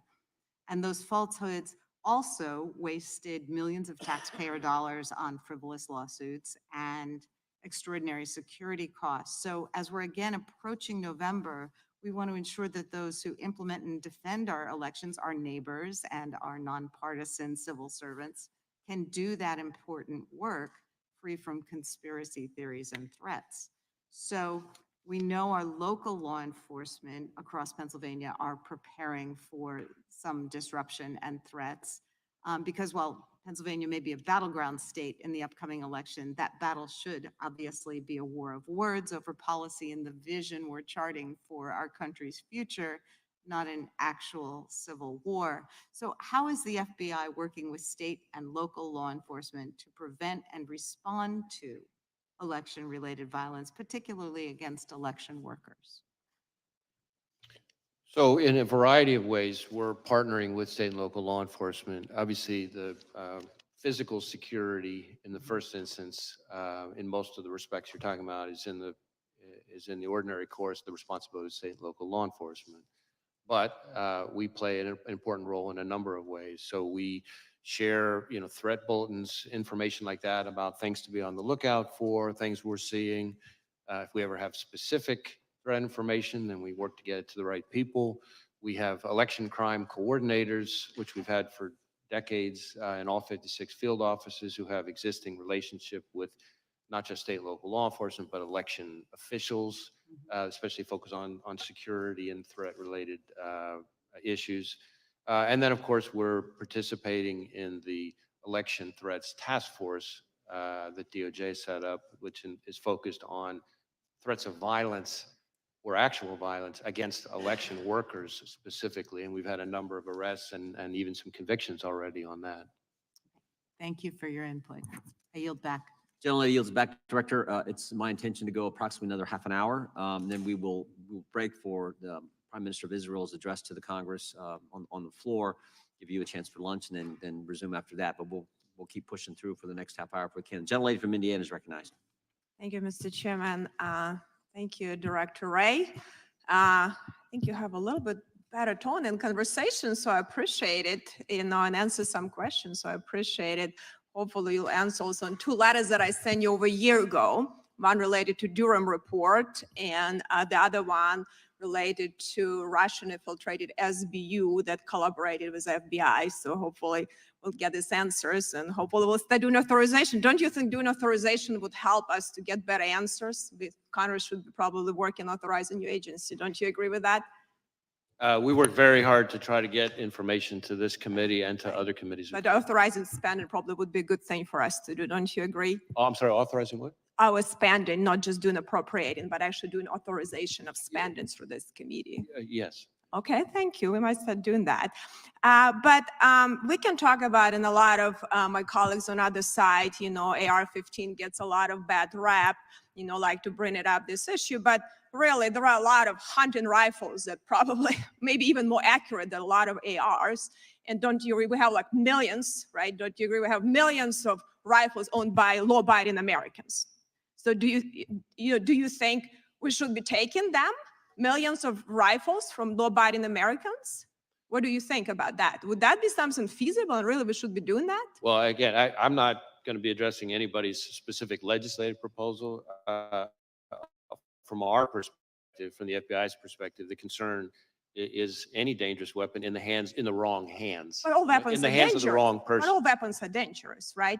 I'm sorry? All weapons are dangerous. Knives are dangerous, Sure. explosive are dangerous. There are a lot of Weapons are by their Yeah, very but are we going to be definition dangerous. confiscating, hunting rifles and rifles for millions of Americans? Do you think it's even feasible to do something like that from law-abiding citizens? It's not something I'm advocating. Okay, well, thank you. I appreciate that. So we have to go back. That was a catastrophic failure of security. That's what's happened, recently with attempted assassination. Don't you agree with that? Well, I think former Director Cheadle has already publicly acknowledged that it was, I think her words were, a significant operational failure. Then we had, similar situation, a different, talking about bad optics. So Speaker Pelosi at that time didn't want to have bad optics on January 6th, and we didn't have proper security here on January 6th. That was a catastrophic failure too. Are we looking at that? Any one conclusion was made from that? Have we made any adjustments? Because I know a lot of people, got hurt now just being here. It was a lot of cases bringing up the Department of Justice, and a lot of them were really just law-abiding Americans that really just upset with the government, and they have a reason to do it. So I think we need to think about it before we prosecute, or instead of actually, looking how we can deal with real criminals and how we can have a proper security when we have events with so many people there. So did you have confidential human sources? I think you never answered that question on January 6th in the Capitol. Did you have some? I'm sorry, what's the question? Confidential human sources. Did you have them on January 6th in the Capitol? Well, again, I'm never going to be getting into when and where we Okay, have are or you have not used confidential human sources. Are you willing to stand the record that you had no confidential human sources that went into Capitol on January 6th? As I've said consistently, I'm not going to get into where we have or have not used confidential human sources. I can tell you that if you are asking if the violence at the Capitol on January 6th was part of some operation orchestrated by FBI sources or agents, the answer is no. No, I And it's didn't a ask you that. disservice I asked to our you, so people. did you investigate any confidential human sources? Did you do any investigation and looking at that? So you're not answering if you had any or not. So if you had potentially, did you do anything you needed to make sure to investigate that none of your sources did anything wrong? If they did wrong, they were prosecuted the same way, like you're trying to prosecute a lot of people that really, even in Supreme Court rule recently that some unconstitutional charges. Let me just add that there have now been, I think, 180 individuals who've gone to trial, in addition to the 850 but- who've pled guilty. Right, but I think the problem is you put these and let me- charges, may a I- lot of people may I- would put may I guilty. finish? But let me say just quickly, because I only have 10 seconds really. So I hope you will take seriously what you're doing. You know, related to the border security is also a crisis. You know, have your vice president was a leading on that. Has she initiated meetings with you to lead, like weekly or monthly meeting where she actually get briefings from you as a leading border czar that had that function? Have you had that? Has she initiated any meetings on a regular basis with you? Again, Gentlelady's time has expired. The gentleman can respond. right, on this issue of confidential human sources, number one, I will say there is a DOJ OIG review that's underway that I think addresses some of these kinds of topics. I believe, but I won't speak for the Inspector General. Second, as to this suggestion, which I've heard all too many times, that somehow January 6th was orchestrated by FBI agents or sources, I will note that in addition to my prior comments, that there have now been 850-ish individuals who've pled guilty, another 180 who've gone to trial. They've all had access to defense counsel, discovery, all the things the Constitution and the rules provide them. It's been in front of something like 15 different judges, I think dozens of juries, and not one has given credence to this notion. And in fact, I don't think any of them have even really seriously tried to raise it. So it's not just my word for it. Look what's happening in the cases. Thank you. The gentleman from Colorado is recognized for 5 minutes. Thank you, Mr. Chairman. Thank you, Director Wray, for being here, for your testimony today, for the work that you do each and every day, and that your frontline agents across the country do each and every day to Americans to keep our country safe. Also grateful for the work that you're doing in investigating the horrific events of July 13th and the attempted assassination of former President Trump, which everyone must and has condemned. I would first just ask, do you believe that the FBI has the adequate resources to ultimately ensure that your agency gets to the bottom of it and fully investigates this terrible crime? Well, we are devoting massive amounts of resources to this specific investigation. We have easily several hundred FBI agents, analysts, and professional staff working on it. It involves over half of the FBI's 56 field offices, almost every headquarters division.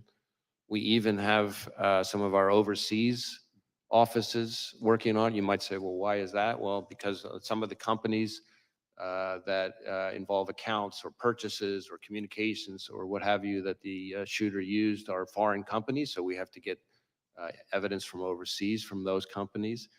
I've talked about our lab a little bit earlier today.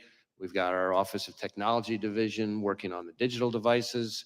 We have our Behavioral Analysis Unit, our BAU, working on helping us build out a profile of the shooter. I could go on and on and on. So it's all hands on deck on this case, as I think is appropriate. Now, when you ask about our resources, I've been public about the fact that the fiscal year 24 budget put us $500 million below where we needed to be to sustain current operations. And on FY25, the current House mark would put us significantly further back behind that and would result in significant risks across every program and our support to state and local law enforcement. We arrested something like 50 violent criminals per day, every day last year. The current mark would mean more violent criminals on the street, more neighborhoods at risk. We have about a 1,300% increase in our investigations related to China and its targeting of us. And I can assure you, China's not cutting its budget. This would mean more threats from China. We have something like 300 to 400 investigations just into cartel leadership. And about hardly a week goes by when some FBI field office isn't seizing enough fentanyl to wipe out an entire state. Those cuts means more fentanyl on the street, more people dying. So the people who suffer the most are state and local law enforcement and the American people we're sworn to protect. And so And let me look just forward to say, working with Congress, but we really need to be smart about what we're doing. And I think that would be a step in the wrong direction given the threat environment that we face. and I couldn't agree with you more, Director Wray. And of course, we've talked about this during previous hearings in which you've testified And to be clear, that I think the budget that House Republicans have proposed, which is about a $325 million cut to the FBI, would do precisely what you've described and have deleterious impacts for public safety across our country. And House Democrats are certainly working to prevent those cuts from taking place. You've talked at great length.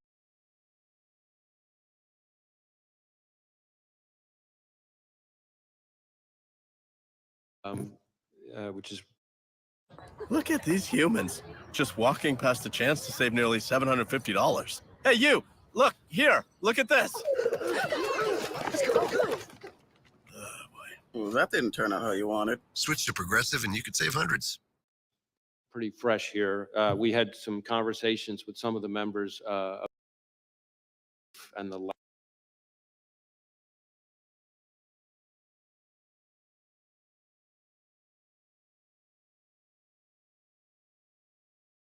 onto the roof using some mechanical equipment on the ground and vertical piping on the side of the AGR building. In other words, we do not believe he used a ladder to get up there. One question, if the chairman might indulge me with just a few extra seconds. There's an article recently regarding several former Trump administration national security officials who had received a duty to warn briefing from the FBI regarding the potential threat from Iran. And I think there is this article made clear deep concern that these individuals have, justifiably so, about the threat level, and particularly given the events of the last several months, and the need for there to be an increased security posture and security personnel for former officials who very well still be at risk. And I don't know if you're familiar with that article. I try not to use names here, but I think would perhaps follow up with your agency and with the Department of Justice more broadly to ensure that any individuals who are potentially facing a threat from Iran or another hostile actor in a foreign nation have the resources they need to have the security available to them. So again, without reference to any specific individual, I want to be very clear about this because I've tried to be vocal on this, but it sometimes doesn't get noticed as much, which is that in my view, the Iranian government has been extremely aggressive and brazen. We have seen in the last few years an attempt, I'm speaking just from public information now, an attempt to assassinate a former U.S. National Security Advisor on U.S. soil. We have seen an attempt first to kidnap and then to try to murder an American dissident / journalist who was a critic of the Iranian regime, right smack in the middle of New York City. We have seen a cyber attack against a children's hospital in New England that ties back to Iran. We have seen, as I've testified before, as Director Ratcliffe and I announced, an effort by the Iranians to target the 2020 presidential election. And that's all before you even get to the fact that the Iranian government is the leading state sponsor of terrorism. So if that's not enough to convince people that Iran is a threat, I don't know what is. But Director, was there a distinction between what the gentleman from Colorado raised and what you just said, this general concern in these specific instances you talk about, and a direct specific threat on President Trump that's distinct from what you've been describing as this general concern with Iran? Well, again, I can't get into specific pieces of class. And if so, when, if it was a distinct threat on President Trump, when did that take place? Yeah, all I can tell you, certainly in this kind of setting, is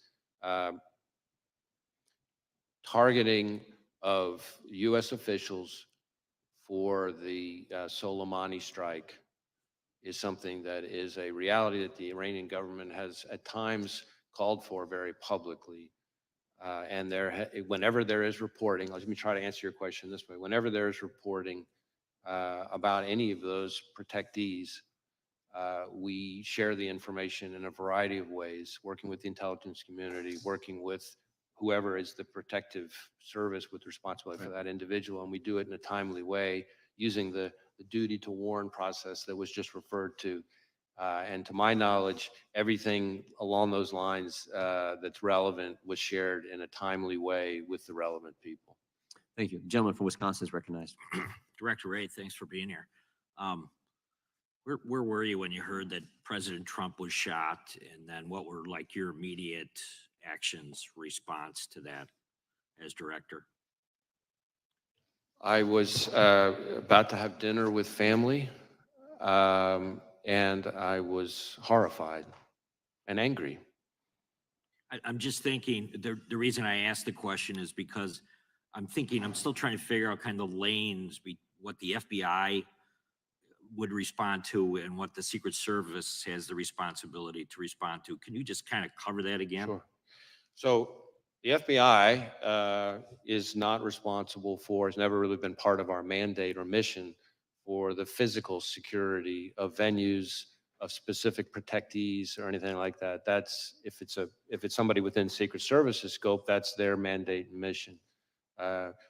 We are a law enforcement and intelligence agency. And so if you think about it this way, we're the Federal Bureau of Investigation. We're not the Federal Bureau of Security. You might say, well, what's the difference? Well, there is a difference.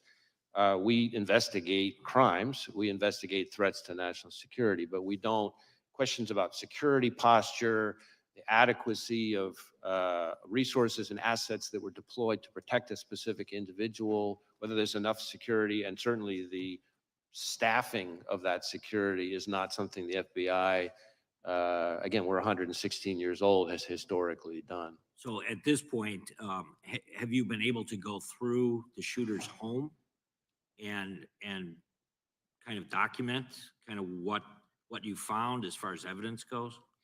So we have been able to search the shooter's home. So again, just sort of tying your first question to your second question now, our role is to conduct an investigation of the shooter and the attack. And so we're going to conduct a painstaking, intense investigation of that, among other scenes that we've processed using evidence response teams.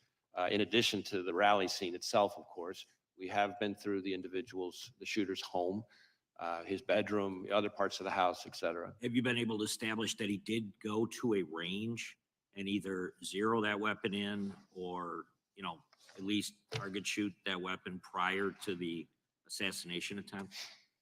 So we do assess that he went to a shooting range the day before, not the only time he went to a shooting range. He was a fairly avid, might be a little strong, but a fairly avid, shooting hobbyist. And so he went to, belonged to different sort of clubs and went to certain ranges and that kind of thing. We do believe, based on what we've seen so far, that he went to a shooting range the day before and that he shot an AR-style rifle at that range the day before. I'm not sure we know for sure that it's the weapon that he used, but I think we assess that it probably is. Have you been able to interview his parents? Yes, we have. And was there anything that was gained from that interview that would lead you to believe that they certainly were aware of what was going on?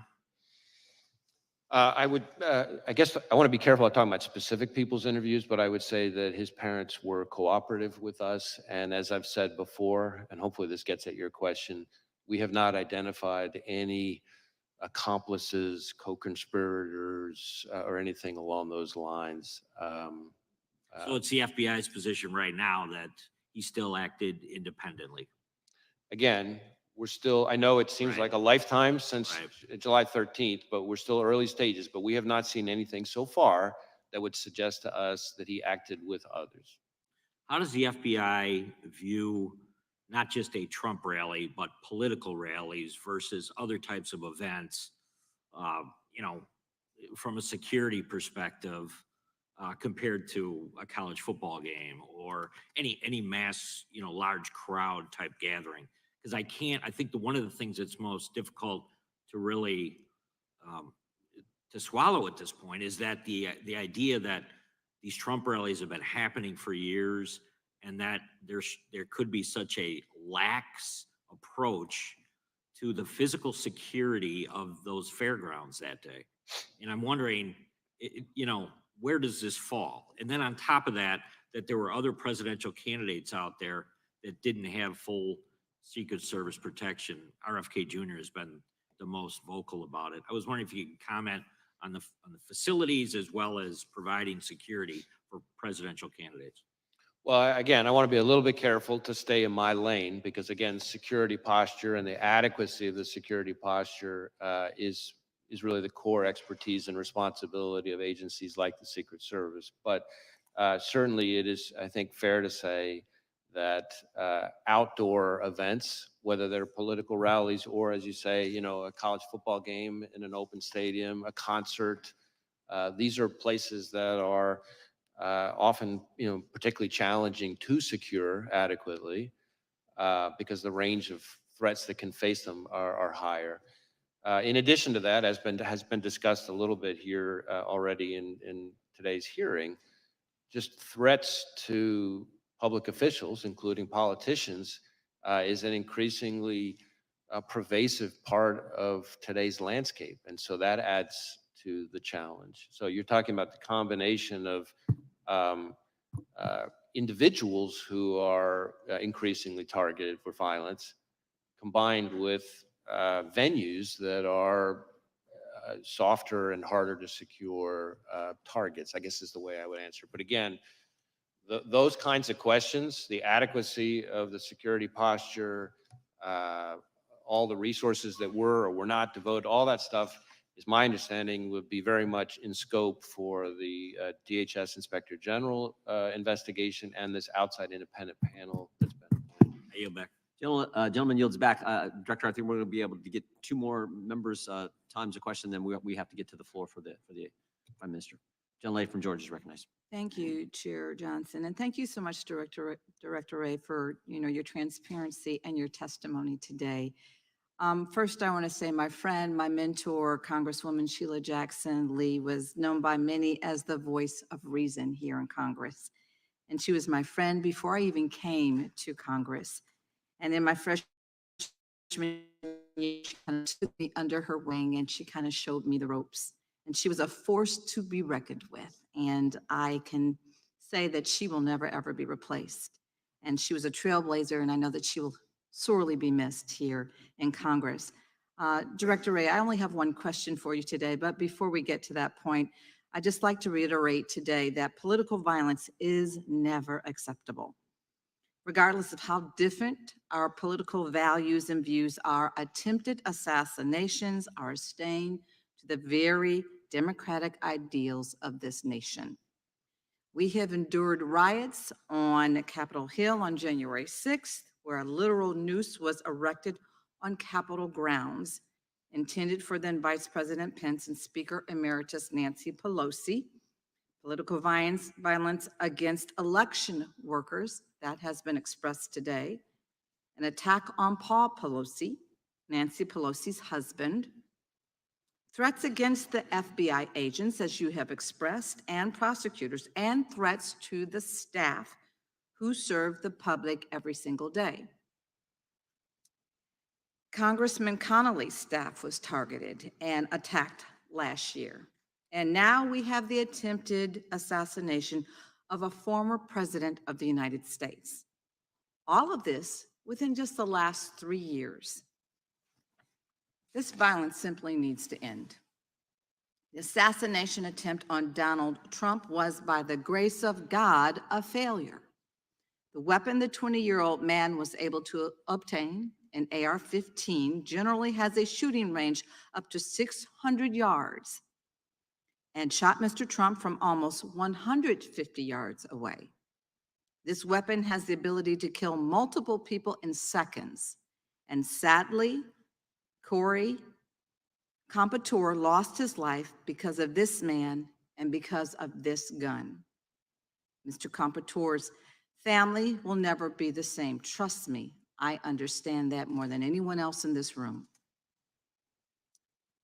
Is the near loss of a former president enough for this Congress to finally take action? Because there are 206 of us that are already standing in the wings, ready to take immediate action to ban assault weapons today. We need only 12 more of our colleagues to join us in courage and move the legislation to save lives of so many of the people that we are elected to serve by removing assault weapons from the hands of people who simply should not have them in their possession. We are crippling our democracy, and we are ripping apart our fellow Americans until we do. I ask today, because it is clearly it wasn't enough to take action when the lethality of assault weapons, we lost 26 and 7-year-olds and 6 teachers in 2012, when I also lost my son to gun violence, or 14 teenagers and 3 more teachers in 2018, nor was it enough when we lost 19 more children and 2 more teachers in 2022. Well, is it enough now? Now that a former president, the very president that many of you in this room are hoping will be reelected, almost lost his life because this Congress has failed to reinstate an assault weapons ban. A ban that, by the way, Republicans joined with Democrats to pass 30 years ago. Well, fine. If y'all don't like assault weapons ban, we can bring another bill that I have introduced to a vote, the Go Safe Act. This bill focuses on the components of the semi-automatic firearms and regulates their infrastructure, sale, and transfer. This, again, is not the time for thoughts and prayers. This is a time for action. Director Wray, just one question I have for you. Would you rather have your officers protected or protect someone against an assault weapon being shot from 147 yards away, or a standard pistol with no accessories attached? Well, again, I'm going to refrain from appearing to comment on specific legislative proposals, but I can tell you that we are certainly concerned about the danger to law enforcement from any kind of high-powered weapon in the wrong hands. And it hits close to home for us because just not that long ago, 2 great agents, Laura Schwarzenberger and Dan Elfin, down in Miami, executing a search in a crimes against children case, were shot and killed by a subject with an automatic weapon. So again, dangerous weapons in the wrong hands is something that, of course, from a law enforcement perspective concerns us, but I'm not going to wade into the legislative process. Well, thank you for that answer. I'd rather give our agents a fighting chance, and I yield back. Gentlelady yields back. Gentleman from Oregon is recognized. Thank you, Mr. Chair, and thank you, Director Wray, for being here today. So we spend $3 billion a year, excuse me, on the Secret Service, $3 billion. And it would seem that we could and should have had a better job done a few weeks ago on the 13th than what we saw. Will you have anything to say about correcting what are the obvious deficiencies in what the Secret Service did? Well, for the most part, the deficiencies or adequacy or inadequacy of Secret Service's performance, decision-making, resources, all that stuff is in the purview of those 2 other investigations. That is the DHS Inspector General and the outside independent panel that's been announced. Having said that, our investigation, which, as I've testified now, involves several hundred FBI employees and every asset we can bring to bear of the shooter.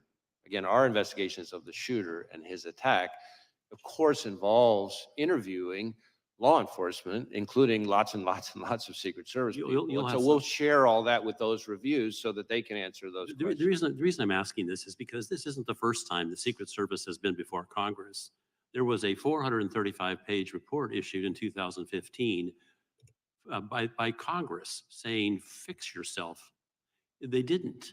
In fact, there was a follow-up in 2019 where they had only done a few of the, I think it was 18 or 19 different specific things they were supposed to do. They'd done some, but certainly not all. There was another follow-up in 2022. And again, the Secret Service had not done what Congress had asked. I guess my question to you, Mr. Director, is what should Congress do? A 435-page report 9 years ago, and still the Secret Service didn't do what it was told to do then. Can you help, Director Wray? Because this type of performance is not acceptable. Well, I think even former Director Cheadle has acknowledged that this was a significant operational failure if there are ways for the FBI to be helpful beyond what we're already doing in terms of our investigation, we stand ready to try to be helpful. I do want to say, as somebody who's been in law enforcement for most of my career, I've worked with some just phenomenal Secret Service agents. I'm Going all the way back to my time as a line prosecutor, and they have an incredibly hard job, and I have a lot of affection and respect for the men and women of the Secret Service. I'm sure you do, and I'm sure you're right. But the trouble is, when Congress says you need to do these 19 things and you don't, something needs to change. Now, the director has resigned, but you're going to be in a position, because your agency is doing such a careful review, to say a lot about what should have been done. I guess the real issue is much more of what the higher ups in that agency are or are not doing. Perhaps that's on us. And we will share with those reviews anything that we come across that could be helpful or relevant to them for those Yeah, questions. let me quickly go to some details on the actual events.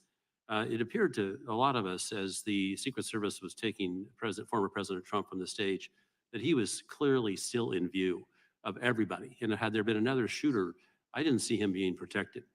Are you going to raise that issue? I think that's really more in scope of these two other reviews. Let me probably go both to, of them. let me- yeah. okay, that's fine. Let me go to the shooter as he was on top of the roof. Apparently another officer from another police division saw him and quickly ducked down because the shooter aimed a gun at him. And then the shooter apparently, was he prone at the time he took the shot toward the president? So my understanding is that the local officer that we're talking about, with the assistance of another local officer, was able to kind of get up and see onto the roof where he observed the shooter, I believe, in a prone shooting position. The shooter then turned and faced him, the local officer, with the weapon. From the prone position. That's my And understanding. then he went back to the prone position. And this is all seconds before the shooter took his. But that entire time, the shooter was in the scope sight of the counter sniper, correct?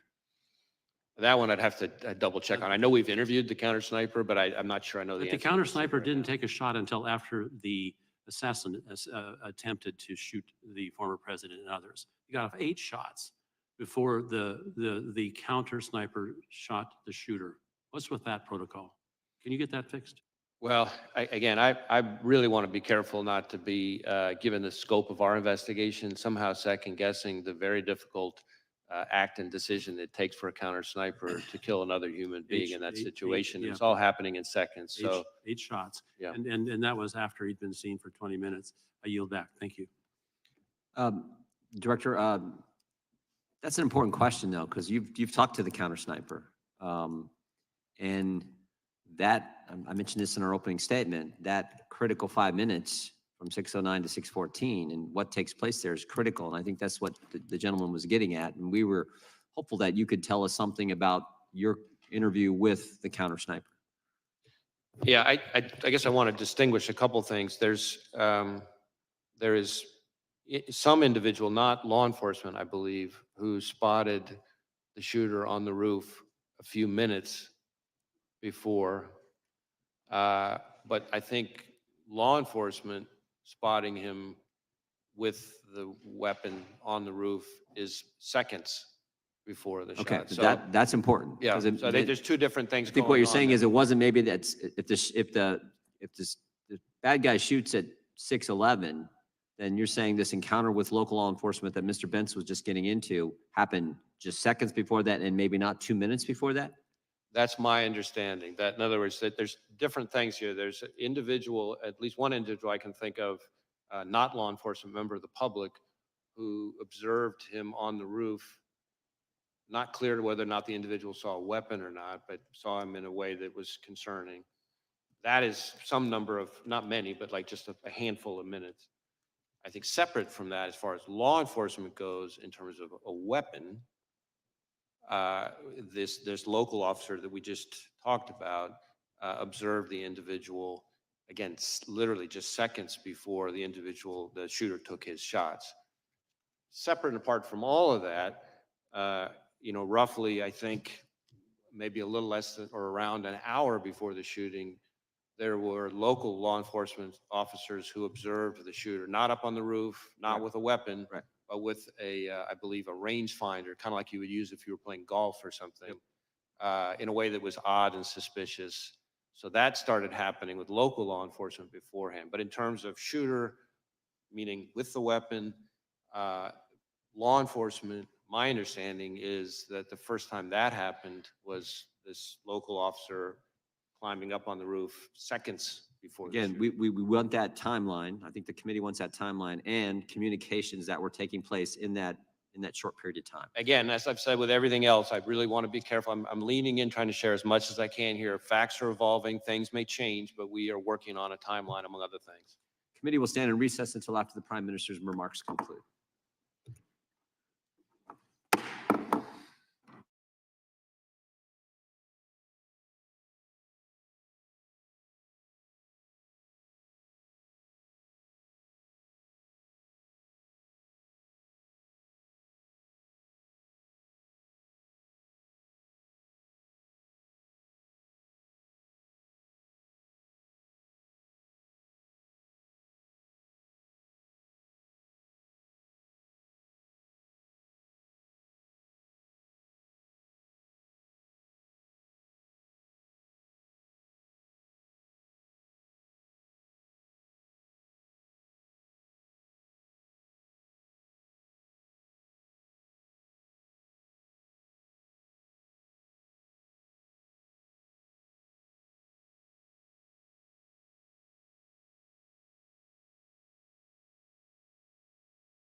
Mr. Chairman. Director Wray, I appreciate you being here today, and I certainly appreciate your forthcomingness and giving us information that I think that the American people want. And, you know, to me, you have a very difficult job right now. In the past, and under Comey, certainly, the Russian collusion narrative got out pretty heavily, and that came out of the FBI with the FISA warrants and that sort of stuff. I don't know. And then the laptop issue, the Hunter Biden laptop issue, which the FBI actually had in their possession. So I have 800,000 people thereabouts that I represent, and our job is to restore trust. And so in a lot of the hearings we've had this week, they said, well, the FBI is investigating that. Every answer was the FBI is investigating this. And so in some ways it kind of landed in your lap, and I appreciate you being here. But, you know, it's just, for me, the question of how does a 20-year-old acting alone get a long gun, a rangefinder? We know he bought a ladder. I guess he reconned here and realized he didn't need the ladder to get on top of the building, so he left it at the house. Get on a roof within 150 yards of one of the most famous people in the world, I guess now, and a former president. How does that happen? And how do we restore trust in the American people that the FBI and the DHS, who is under Mayorkas's directorate now, how do we verify and get trust back to the American people that these agencies are really working to protect the president? And I'm not trying to place blame specifically, but I never thought that we'd raid his house. I never dreamed that they'd raid a former president's house. I certainly never imagined that they would actually indict him. And I felt, well, they'll never find him guilty. And now we've had a threat on his life. So how do we restore trust in the government of this country and the agencies that are here that we pay and provide $3 billion a year to the Secret Service to protect some of the leading political candidates in America?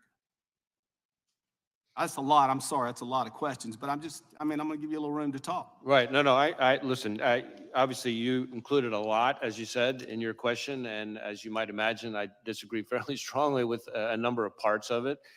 But sensitive to the time, I guess what I would say this, I can speak to my approach to running the FBI. Again, the FBI was not involved in the physical security of the rally. That's, we come in as the investigators afterwards. As I've said before, our station is an investigation of the shooter and his attack.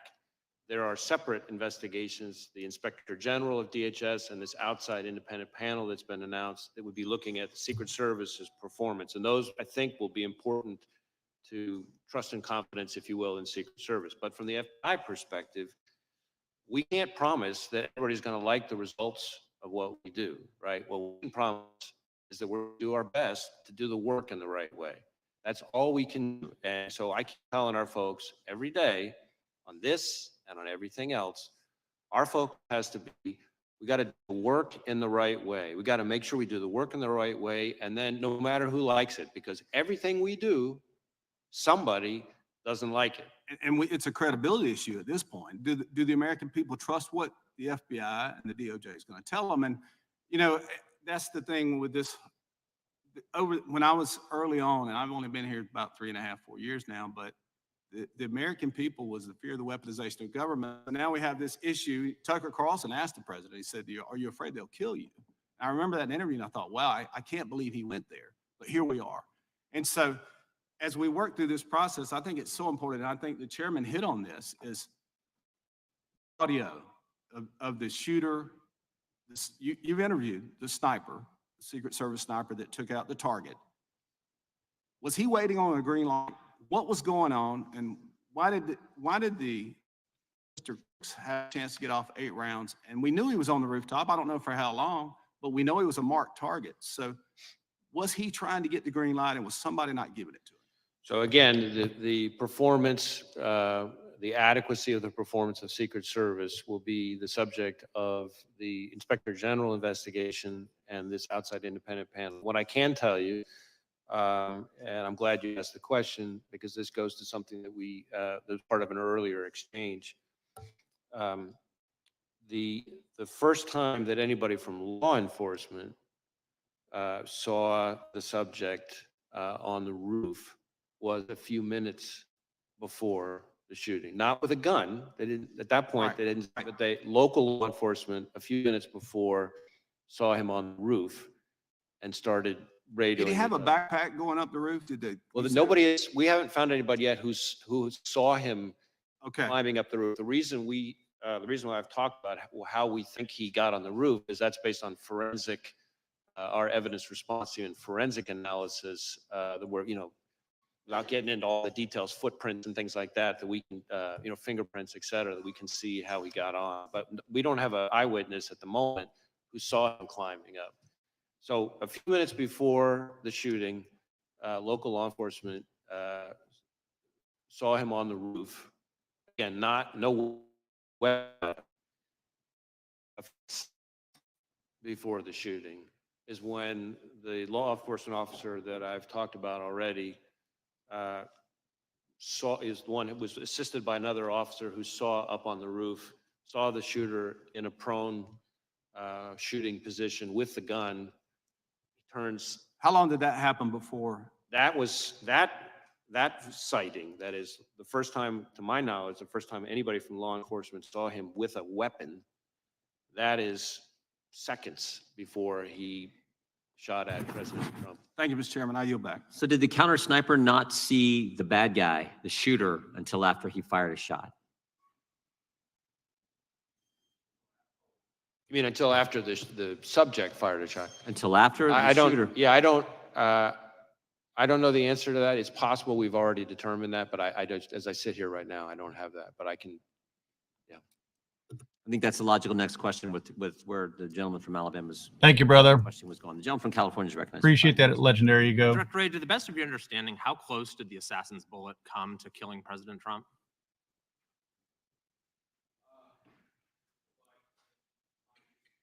My understanding is that either it or some shrapnel is what grazed his ear. So I don't know that I have the actual very distance. close, though. What's that? Very, very close, you would agree. Yes. Is this the biggest security failure that you've seen in your career? Ooh. Well, certainly, I think former Director Cheadle has already, I think, acknowledged that this was a significant, at the very least, a significant operational failure. I forgot her exact words, but I will defer on that. I think We really it speaks haven't for seen itself. anything like this in at least decades in this country, right? The attempted assassination of a president, current or former, is a historic event. Was this a sophisticated plot that Thomas Crooks carried out? Well, I think probably depends on your definition of sophisticated, right? So on the one hand, he's a 20-year-old, seems to, from what we've seen so far, loner, without a lot of elaborate criminal history, without any criminal history or anything like that. Not On the a other loner. hand, he did clearly do some level of planning and recon. When did the planning start, to the best of your knowledge? What's that? When did the planning start?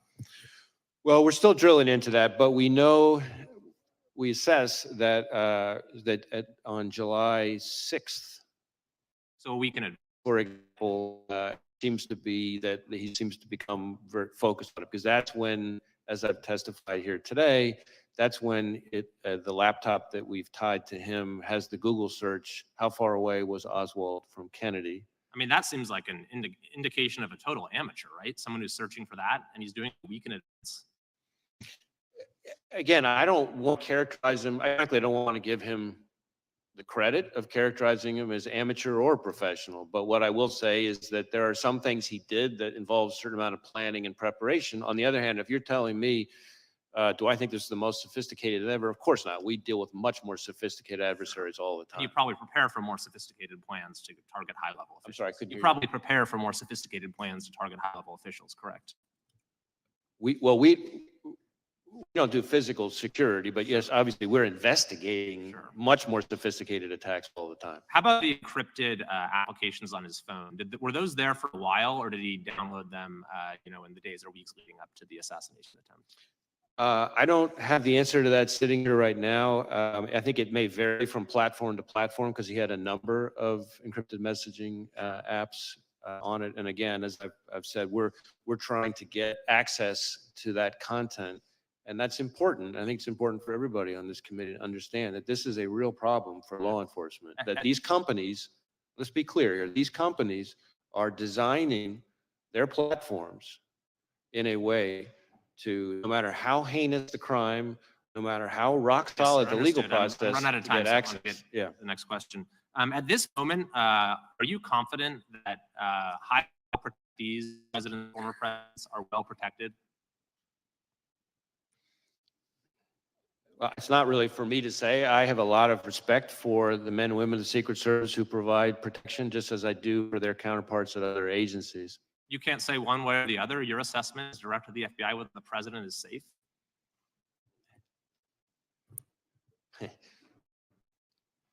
I'm an expert on protective details, physical security. What I would tell you is that we have a very robust system for sharing threat information with those agencies, and that in my experience, the men and women of the Secret Service are professionals who are hardworking, who are literally willing to take a bullet for their protectee. You mentioned a thwarted assassination attempt against former President Bush. Are there any other thwarted assassination attempts against current or former presidents that you could discuss?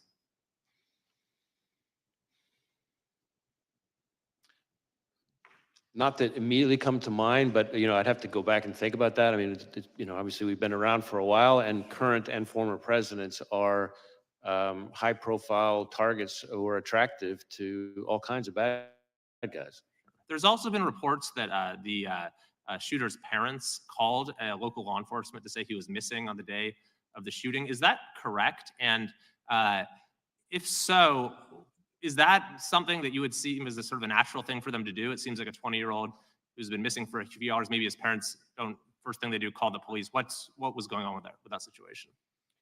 So my recollection, I don't have this in front of me. My recollection is they did call, concerned that he was missing. My recollection, though, is that they didn't call until this was after I think this was after the event. But I'm not certain of that, so I want to, hedge on that slightly because I have to get back to you to confirm that. I believe that part of the issue was that when he last saw his father, he, I think, indicated to his father that he was going to shoot at the range. And then, of course, he didn't go to the range and he didn't come back from that. And so I think that may have added to the level of concern. Thank you. I yield back. Gentleman yields back. Gentlelady from Wyoming is recognized. Thank you, Mr. Chairman. Director Wray, I'm going to go a little bit different route with my questioning. In testimony before the Senate Judiciary Committee in December of last year, you stated that the FBI is, quote, especially concerned about the possibility of Hamas engaging in violence on the group's behalf, end quote, and that the threat from a, quote, terrorist organization who may exploit the attacks at Israel as a tool to mobilize their followers around the world, end quote. We've seen a lot of conduct today, I think is concerning to many people in terms of Hamas terrorists and their sympathizers. Reports have surfaced alleging that many of the groups intimidating and violating the civil rights of Jewish American students, like the Students for Justice for Palestine, received guidance and financial support from American Muslims for Palestine, and that AMP's directors allegedly have links to groups which fundraise for Hamas. Director Wray, is the Bureau aware or investigating whether these groups violating the civil liberties of Jewish Americans are connected to or affiliated with Hamas or other terrorist organizations? So we are investigating a lot of attacks and threats against the Jewish community. I've been very vocal on how big a concern that is, and certainly that was already heightened even before October 7th, and since October 7th, it went to a whole nother level. We are actively engaged with Jewish community, both locally and nationally. When it comes to foreign terrorist organizations and their role, or foreign adversaries and their role, we are looking hard to see if we can find linkage, for example, funding or things like that. Nothing that I can report at this time, but it's something. But you're investigating it. It is the kind of thing that we're looking for, absolutely, because we know that there's an interest in their part to foment. We're watching it in Yes. real time today. Right, yes. There are other reports that Mayor Bitar, National Security Council Coordinator for Intelligence and Defense Policy and Deputy Assistant to the President, was an active member in Students for Justice in Palestine at Georgetown University, which is one of the groups alleged to have ties to Hamas. Is the Bureau investigating whether the Biden-Harris administration is compromised by pro-Hamas groups and organizations? Well, again, we're having quite a number of Hamas-related I'm investigations. asking specifically about whether you are investigating whether the Biden-Harris administration has. Hey guys, I'm gonna keep the live stream going, but I'm gonna duck out of here. I'm literally working in the same space right here for my video this afternoon. So I will be sitting right here doing my recording and then editing some video for my video for later tonight. But we'll leave this going and hopefully be able to check in with you guys every now and then. But I'll be right here. So I'm gonna close my picture out of here, give you the audio back of this testimony, and catch back up with you guys here in a little while. Thanks, guys. Correct. Well, the FBI was involved and staffed as investigators, the Special Counsel Mueller investigation into efforts by the Russian government to influence and interfere. With the election, correct? Yes. All right. So is the FBI investigating what just happened with Joe Biden being forced out of the race after winning the Democrat primary as election interference? Is the FBI investigating that right now? I'm What's happened just in not the last aware couple of any weeks? investigation along those lines. Director Wray, it was reported in March that the FBI's Foreign Influence Task Force resumed communication with social media companies.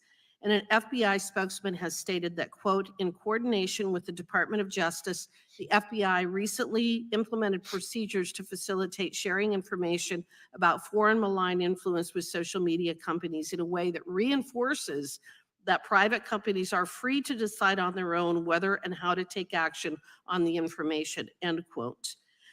Director Wray, what specifically is the FBI doing to reinforce that such decisions are in fact for the private companies to make and not the administration? So I think the best way to summarize it is that the guidance makes all kinds of additional steps to underscore that the FBI has no interest in participating in any way whatsoever in the company's decision-making, that companies are completely free to take any actions on their own, that we are simply passing information on to them for them to do whatever it is they want to do independently, consistent with, I should say, I very much appreciate the Supreme Court's finding that no evidence that the FBI coerced platforms to take content down. Well, I don't believe that that's what the Supreme Court found. What the Supreme Court found was that the parties involved didn't have standing. But I think there's a whole body of evidence and legal analysis demonstrating that, in fact, this administration was violating the First Amendment rights of folks through social media companies. I'm just going to ask one final very quick question. If the FBI was involved in the removal or restriction of speech of Americans, do you agree that this would be a violation of the First Amendment? Well, again, I'm not going to engage in hypotheticals. My understanding and my strong view from everything I've seen is that we did not violate the First Amendment. Gentlelady yields back. Gentleman from Texas is recognized. Thank you, Director. I've just got two easy questions for you. In February, Donald Trump Jr. received a letter containing a white suspicious powder that read, quote, Lee Harvey Oswald's grandson must complete his contract, end quote. The United States Secret Service and the FBI said they would investigate the matter, and 5 months later, no more information has been released. I've also visited with Mr. Trump, and he has not received any information either. Why is that? So as I sit here right now, I'm not familiar with the specific investigation, but I do know that we have had, unfortunately, quite a few investigations of threatening mailings and white powder letters and things like that. So I'm happy to drill into it and have us circle back to you and see if there's more information we can share about it. Thank you. And would you maybe circle back to the Mr. Trump, Donald Jr.? I think they'd like an update as well. Sure. Let me, again, I don't, like I said, I'm not familiar with the specifics, but I'm happy to have us look into it and get back to whoever we need to get back to. Thank you. Next question. The Pittsburgh field office now handling the assassination attempt investigation. Is that right? Well, there's several. There at Pittsburgh field office is the lead office. We obviously have lots of, I think it's about half, maybe over half of the FBI's field offices are working on this, including almost every headquarters division. So we have lots and lots and lots, several hundreds of employees working on it. All right, But yes. Pittsburgh's the lead. Okay.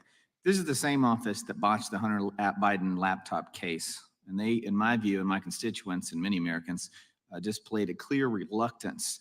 That's a quote, reluctance to really do any tasking, quote, effectively failing to investigate, according to the U.S. attorney on the case. My question is, how can we trust this office, and why does it keep reappearing in critical election-related investigations, or is that just dumb luck? So I want to be a little bit careful on what I can say here, because some of what you're talking about relates to an ongoing investigation being led by the special counsel, Mr. Wise. But what I can tell you is that the Pittsburgh field office's involvement in the matter you're talking about was the choice by the Attorney General Barr to have the U.S. Attorney and the FBI field office in Pittsburgh handle that particular matter. As to your summary or characterization of what U.S. Attorney, now former U.S. Attorney Brady actually said, I'd have to see the whole context. I'm not quite sure that's what he said, but I think as to your overall question about confidence, what I would tell you is we have, that's the point I'm trying to make about the sheer breadth of our investigation. Yes, the Pittsburgh field office is the office on the ground. That's where the attempted assassination happened. But we are using the full might of the FBI, criminal and national security. That's why I'm pointing out that multiple field offices, over half of our field offices, almost every headquarters division, several hundreds of employees. These are people who are working around the clock to deal with this historic attack. And I have the utmost confidence in those hundreds of employees, agents, analysts, and professional staff, and the American people should too. I yield to Mr. Jordan. I appreciate the gentleman yielding. Director, I guess I'm not clear exactly where you said there were 8 shell casings on the roof, so 8 bullets were fired. We obviously know that Mr. Comparatori lost his life. Two other rally goers were injured, seriously injured, and then the one that hit President Trump. Does that account for, were some of these individuals hit multiple times? Where did all 8 bullets go is, I guess, my question. I don't have that in front of me. I'm happy to circle back and get that to you. It's assuming we have that information yet. As I said, I think with respect to former President Trump, there's some question about whether or not it's a bullet or shrapnel that that hit his ear. So it's conceivable. Although, as I say here right now, I don't know whether that bullet, in addition to causing the grazing, could have also landed somewhere else. But I believe we've accounted for all of the shots and the cartridges. So let us get that. It's my understanding that the very first one was the one that hit the president. Is that the very first shot, or is that not accurate? I don't, as I sit here right now, I don't know the answer to that. I believe we know the answer to that. I just don't have it in front of me. Okay. Is there any chance I mean, it seems to me that this bad guy, this shooter was focused on President Trump, but you indicated that he purchased 50 rounds of ammunition, I believe, earlier that day. Do you have any indication thus far in your investigation that in addition to going after and trying to assassinate the former president, he was also looking to do a lot more damage to other individuals? That's a hard question to answer. What I would say is I agree with you that his preparatory activity is what we've seen so far, the limited information that has been relevant and interesting about his preparatory activity does seem to be that he had settled on former President Trump as a target and this rally as his moment to try to take a shot. But in addition to the 50 rounds,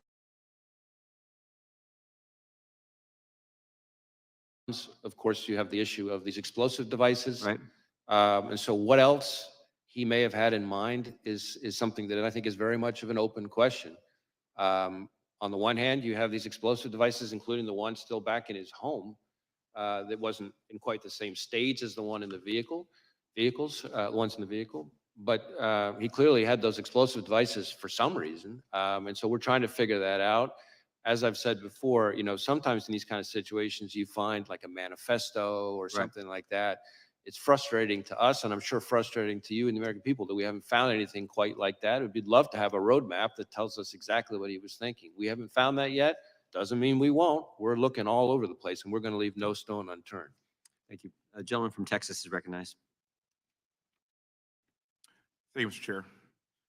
Thank you, Director, for being here today. I know it's been a very long day, busy day on Capitol Hill, and also I want to apologize in advance if there's any repetitive questions from me. But I have to ask, given that our sitting president resigned from the campaign on Sunday and the Secret Service Director resigned yesterday, you don't plan on resigning anytime soon, do you, sir? No, sir. Good to go. Earlier today, you told this committee that you recovered 8 bullet cartridges from the roof next to the shooter. And given that testimony, I have 2 questions for you. How many shots were fired at President Trump, and how many shots were fired in total of the entire day? I know I keep hearing 8, but were there any more that were unaccounted for? The best information I have right now is 8 shots. As to the sequence, I'm not sure I have that sitting here right now. As I said to the chairman, I'm going to go back to my team and see if we've got that nailed down yet. And if we have, I'm happy to share it with you and the rest of the committee. Please do, sir. Thank you very much for that. You also mentioned that the shooter used encrypted messages to communicate.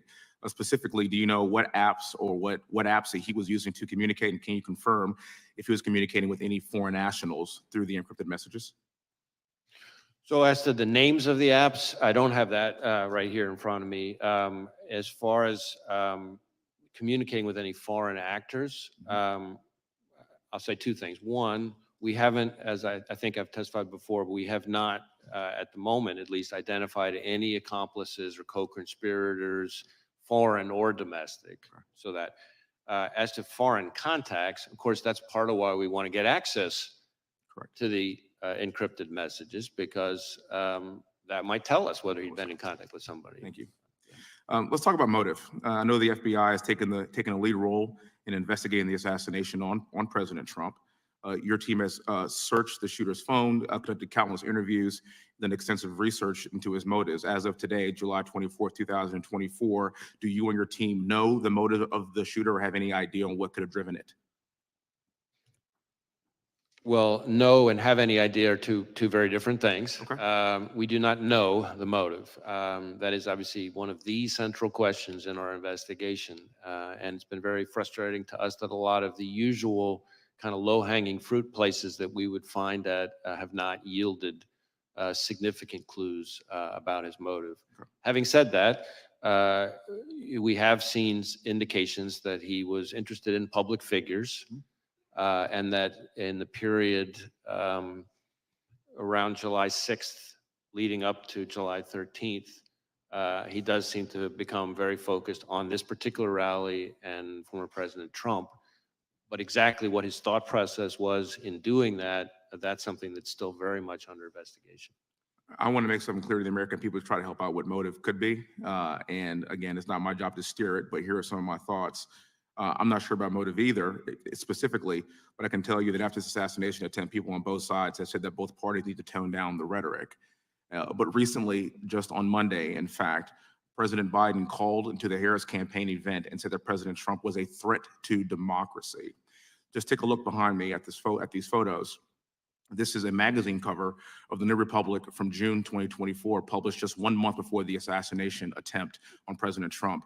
In a tweet explaining the cover, the New Republic said this: "Today, we at the New Republic think we can spend this election year in one of 2 ways. We can spend it debating whether Trump meets the 9 or 17 points that define fascism, or we can spend it saying he's damn close enough and we'd better fight. We unreservedly choose the latter course." Sir, I know you said that the FBI doesn't have a clear motive yet, and you've explained that. But in your professional experience as an investigator, do you think that language like this could radicalize someone to engage in political violence? I certainly understand the point of the question. What I would tell you is that, respectfully, I don't think it's appropriate for me as FBI director to be characterizing or engaging in public commentary on specific people's rhetoric. And that's because it's not that I don't understand why you're raising the question, but I'm saying that in my role, I have to be very careful to make sure we speak through our work and we speak through our cases and our intelligence products, not the FBI director chiming in the public square on different people's political commentary. I understand. For the record, there was an assassination attempt on an American president, and I will be asking these same questions even if it were President Biden. And my message to the American people is that we need to do better. I yield back the rest of my time, and thank you for being here, sir. I know it's been a very long day. Gentleman yields back. Gentleman from South Carolina is recognized. Thank you, Chairman, and thank you, Director, for being here. It's refreshing. I was in the oversight hearing earlier this week, and although we don't have an idea on everything, your ability to come in here and actually give way more than Director Cheadle ever did is somewhat refreshing. You saw some pretty bipartisan frustrations exhibited in that particular hearing. I'm sure you've seen part of it. I want to follow up on a couple of lines of questions that I had with Director Cheadle that she actually answered, which was remarkable. One, she had indicated that Secret Service at the Trump rally did not have any radio recordings. Is that, in your investigation, is that accurate? I'm not sure I know the answer to that. I believe there may be some recordings on the local law enforcement side. As to whether or not we have recordings on the Secret Service side, I'd have to drill back into that. And the reason you might say, well, how the heck can you not know? Well, we certainly have interviewed lots of Secret Service employees. So what we know from the interviews versus some other source, as I sit here right now, I don't know. So on this particular case, but in your experience, and again, it's a different agency, but she had indicated, Director Cheadle had indicated that recordings sometimes are done from radio recordings, I guess, of what happens at a Trump rally or any other thing that they're engaged in. Is that your experience as well, that sometimes there are audio recordings of communications between law enforcement officials? Just speaking very broadly, there are times when there are recordings, but it'd be hard for me to be more precise than that. And I know that you can't answer whether they were here in this instance or not, but what would cause recordings to not exist for the Trump rally, if, as a hypothetical, what would be the reason that would happen? I'm afraid I don't know the answer to that. I mean, if they didn't record, then maybe situations where they just don't record in the first place, and why that would be, though, I'm not sure I can answer that. Thank you. Let me ask you this, and this is another line of questioning. Director Cheadle had indicated that seconds before the would-be assassin fired the shot, is roughly seconds, is when he became a person of suspicion to an actual threat. Would you agree with that assessment from Director Cheadle? Well, let me try it this way. I think there are sort of three, in my mind, let's say three significant moments on this continuum that you're kind of getting at. There is roughly an hour before the shooting when local law enforcement observes the individual, the shooter, at that point, as somebody that was a person of concern. I forgot the exact phrasing, and that was based on seeing him with this rangefinder. No observation of a weapon, but there was something odd and off about them that caught local law enforcement's attention. So that's the first moment. Then there's a second moment, which is, I think just minutes before the shooting, where local law enforcement observed him on the roof, but didn't see a weapon, is my understanding at that point. And at that point, their level of concern obviously was even higher. And then there's the third moment, which is that moment when local law enforcement saw him, the officer who climbed up with the assistance of his colleague, and saw the shooter in the prone position with the weapon, and that's seconds before the event. And so, terminology, I'm not sure, but it seems to me there's an evolution of concern over that time period. Correct, and escalating concern. At what point, and this again, I just don't know, so I'm curious, at what point is, say, the sniper who killed Mr. Crooks, at what point is he able to fire a shot, and does he have to have authorization in which to do that? I don't know that I know Secret Service's rules of engagement in that situation. it's possible that our interview of the counter sniper has uncovered that. Again, our focus has been, I certainly understand why you're asking the question, but our focus has been on the shooter himself and his actions and the attack. These two other reviews, the DHS Inspector General and the outside independent panel, are both looking at the performance of the Secret Service, which would, I'm confident, include the question that you're talking about. Thank you. And I actually think, from a legislative purpose and what this body will probably ultimately do, it's of great importance that we break down barriers of communication and that we allow, officers to do their job without, so that this doesn't happen again. And I appreciate you being here. Thank you, Director. Gentleman yields back. Gentleman from Ohio is recognized. Well, once again, as Congressman Fry said, we want to thank you for your time and a lot more information today than Monday. So thank you for that. I just have a handful of questions. I would love to have just a simple yes or no so we can get done with this. So on day one, President Biden issued an executive order mandating DEI programs in the executive branch. You responded by hiring FBI's first ever chief diversity officer. You're even on the Bureau's website quoting saying that diversity and inclusion of the workforce is something I care deeply about because the success of our efforts impacts our operations, our culture, and our future. End of quote. So Director, just a simple yes or no, do you still find DEI hiring practices to be central to the FBI's operations, cultures, and future?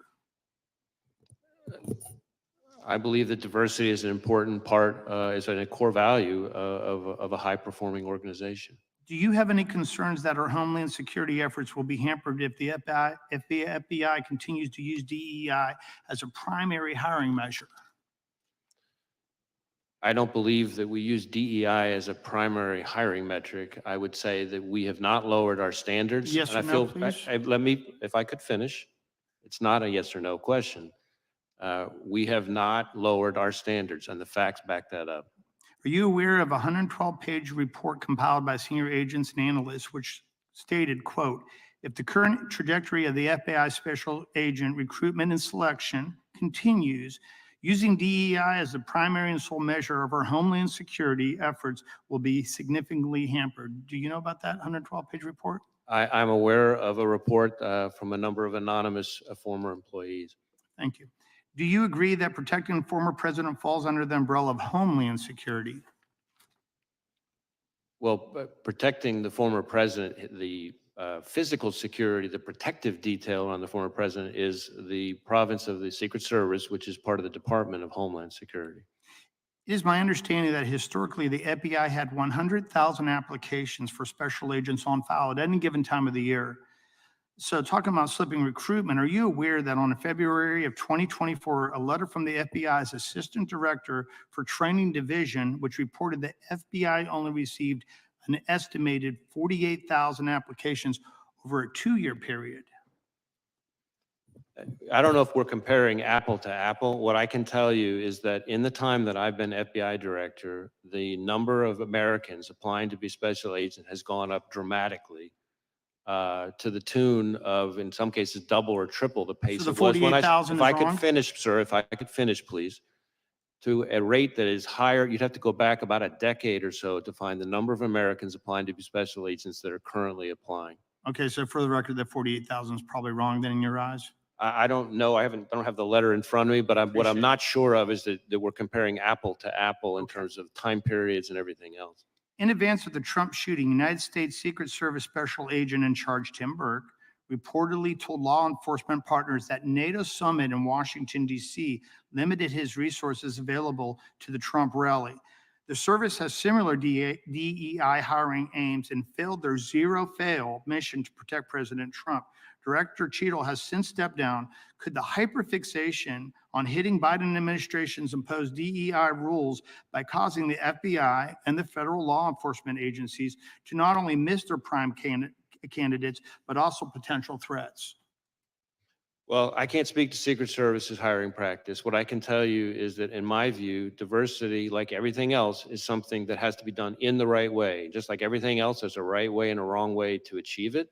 I think we can and have achieved improvements in diversity and at the same time not lowered our standards. And I think part of the reason we've been able to do that is because of the encouraging increase in the Thank number you. of Americans applying to be special agents. The investigation to the planting of pipe bombs at the RNC and DNC headquarters has been going on for over 3.5 years and will soon have lasted longer than the Biden presidency.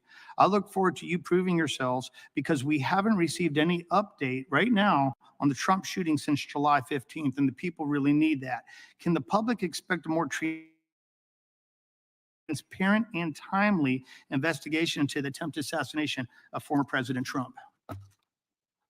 I've been testifying here all day about the investigation into attempted assassination of former President Trump, and we've done multiple briefings, and I've answered multiple questions. And we appreciate that because, Okay, like I that's said, what you it's a were lot, asking. well, it just seems like there hasn't been a press conference to the people to go through all the different details that were already presented today. And I'll just leave you with one final question. The government is not doing their job. Do you feel as the director that perhaps like not only the FBI, but the Secret Service needs to have a complete reconstruction? Do you think it's still put together the way that could best do its job? The FBI that I see every single day, having visited all 56 of our field offices at least twice, many of them 3 times, the FBI that I see engaging with state and local law enforcement from all 50 states, that I hear about from prosecutors, judges, business leaders, community leaders, foreign partners, is an FBI that is respected, trusted, appreciated, and that is there for people when they need them the most. And that is the FBI that I see, and I'm very proud to be a part of them. Any comment on the other agencies? And I'm not going to comment on other agencies. Appreciate your time, sir. Yield back to the chair. Gentleman yields back. Director, I have just a couple quick questions, but I want to give to the ranking member a chance to say some remarks or questions, and then we'll be done. Thank you, Mr. Chair. First, I'd like to say, as somebody, when I grew up, I watched The Untouchables, and I think Elliot Ness would be proud of you. I don't know about J. Edgar Hoover, but Elliot Ness for sure. Let me ask you this. In Memphis, you put Memphis and Nashville's FBI together, kind of consolidated, and in one office. And we have, I know you've worked with our U.S. attorney and others to work on our crime situation there, and it's gotten better. But is this change in the FBI relationship there where we're not going to have an office necessarily? Tell me how that's going to affect Memphis. So I want to be very clear. We're not leaving Memphis. What we are doing is Nobody should leave Memphis. In fact, most of the songs are about people going to Memphis. We are. They leave Nashville. They go to Memphis. Recognizing population growth and the threat environment, we have instead taken, if you look across the state, instead of having 2 field offices in Knoxville and Memphis, we're creating a Tennessee division headquartered in the middle in Nashville. But we are keeping the offices in Knoxville and Memphis. And in fact, when it comes to Memphis specifically, not only will it not result in any decrease in the number of agents there to work, actually, strange as it might sound, it's going to allow us to increase the number of agents who will be assigned to the Memphis office, including to tackle things like violent crime, which I know is of huge concern. And the reason for that is really the effect of this reorganization is to be able to reduce administrative roles that will be more consolidated in the middle in Nashville, but it'll allow us to increase the operational roles, the agent roles, the number of them in Memphis. So I think not only are we not leaving Memphis, we're actually increasing our investigative presence in Memphis as part of this, and we're going to be able to continue to collaborate closely with our great partners there without skipping a beat. Thank you. That's reassuring. One of the questions was asked over here was about previous assassination attempts on presidents. And obviously, I know you're a lot younger than me, but you probably did. Did you ever watch The Untouchables? I have watched it. Yes. They had one of the programs was on Mayor Cermak. You know Mayor Cermak? I'm sorry, I couldn't hear you. Mayor Cermak. Do you know who he was? I do not. He was the mayor of Chicago. And in February of 1933, there was an assassination attempt on Franklin Roosevelt in Miami, Florida. And Mayor Cermak, C-E-R-M-A-K, was killed and said, "I'm glad it was me and not you." Allegedly, he said that. But anyway, that was an attempt and it failed. And that was, Untouchables brought it into my consciousness. But thank you for your work. I appreciate it very much. And I appreciate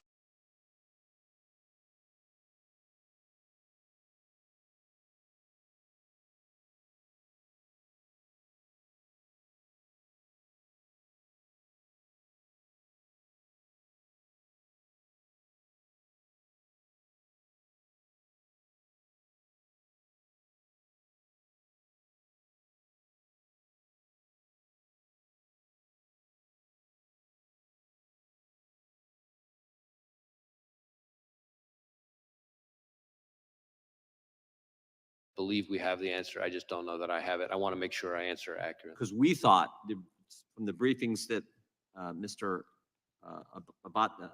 Abbott gave us, or Bate gave Abate, us, yeah. excuse me, Abate gave us, and the briefings you gave to Congress, that they did, but it wasn't clear from your testimony. So if you can get that answer to us, that would be helpful. I want to circle back just a third time, if I could, to the Iranian threat to President Trump and some others, former members of our government.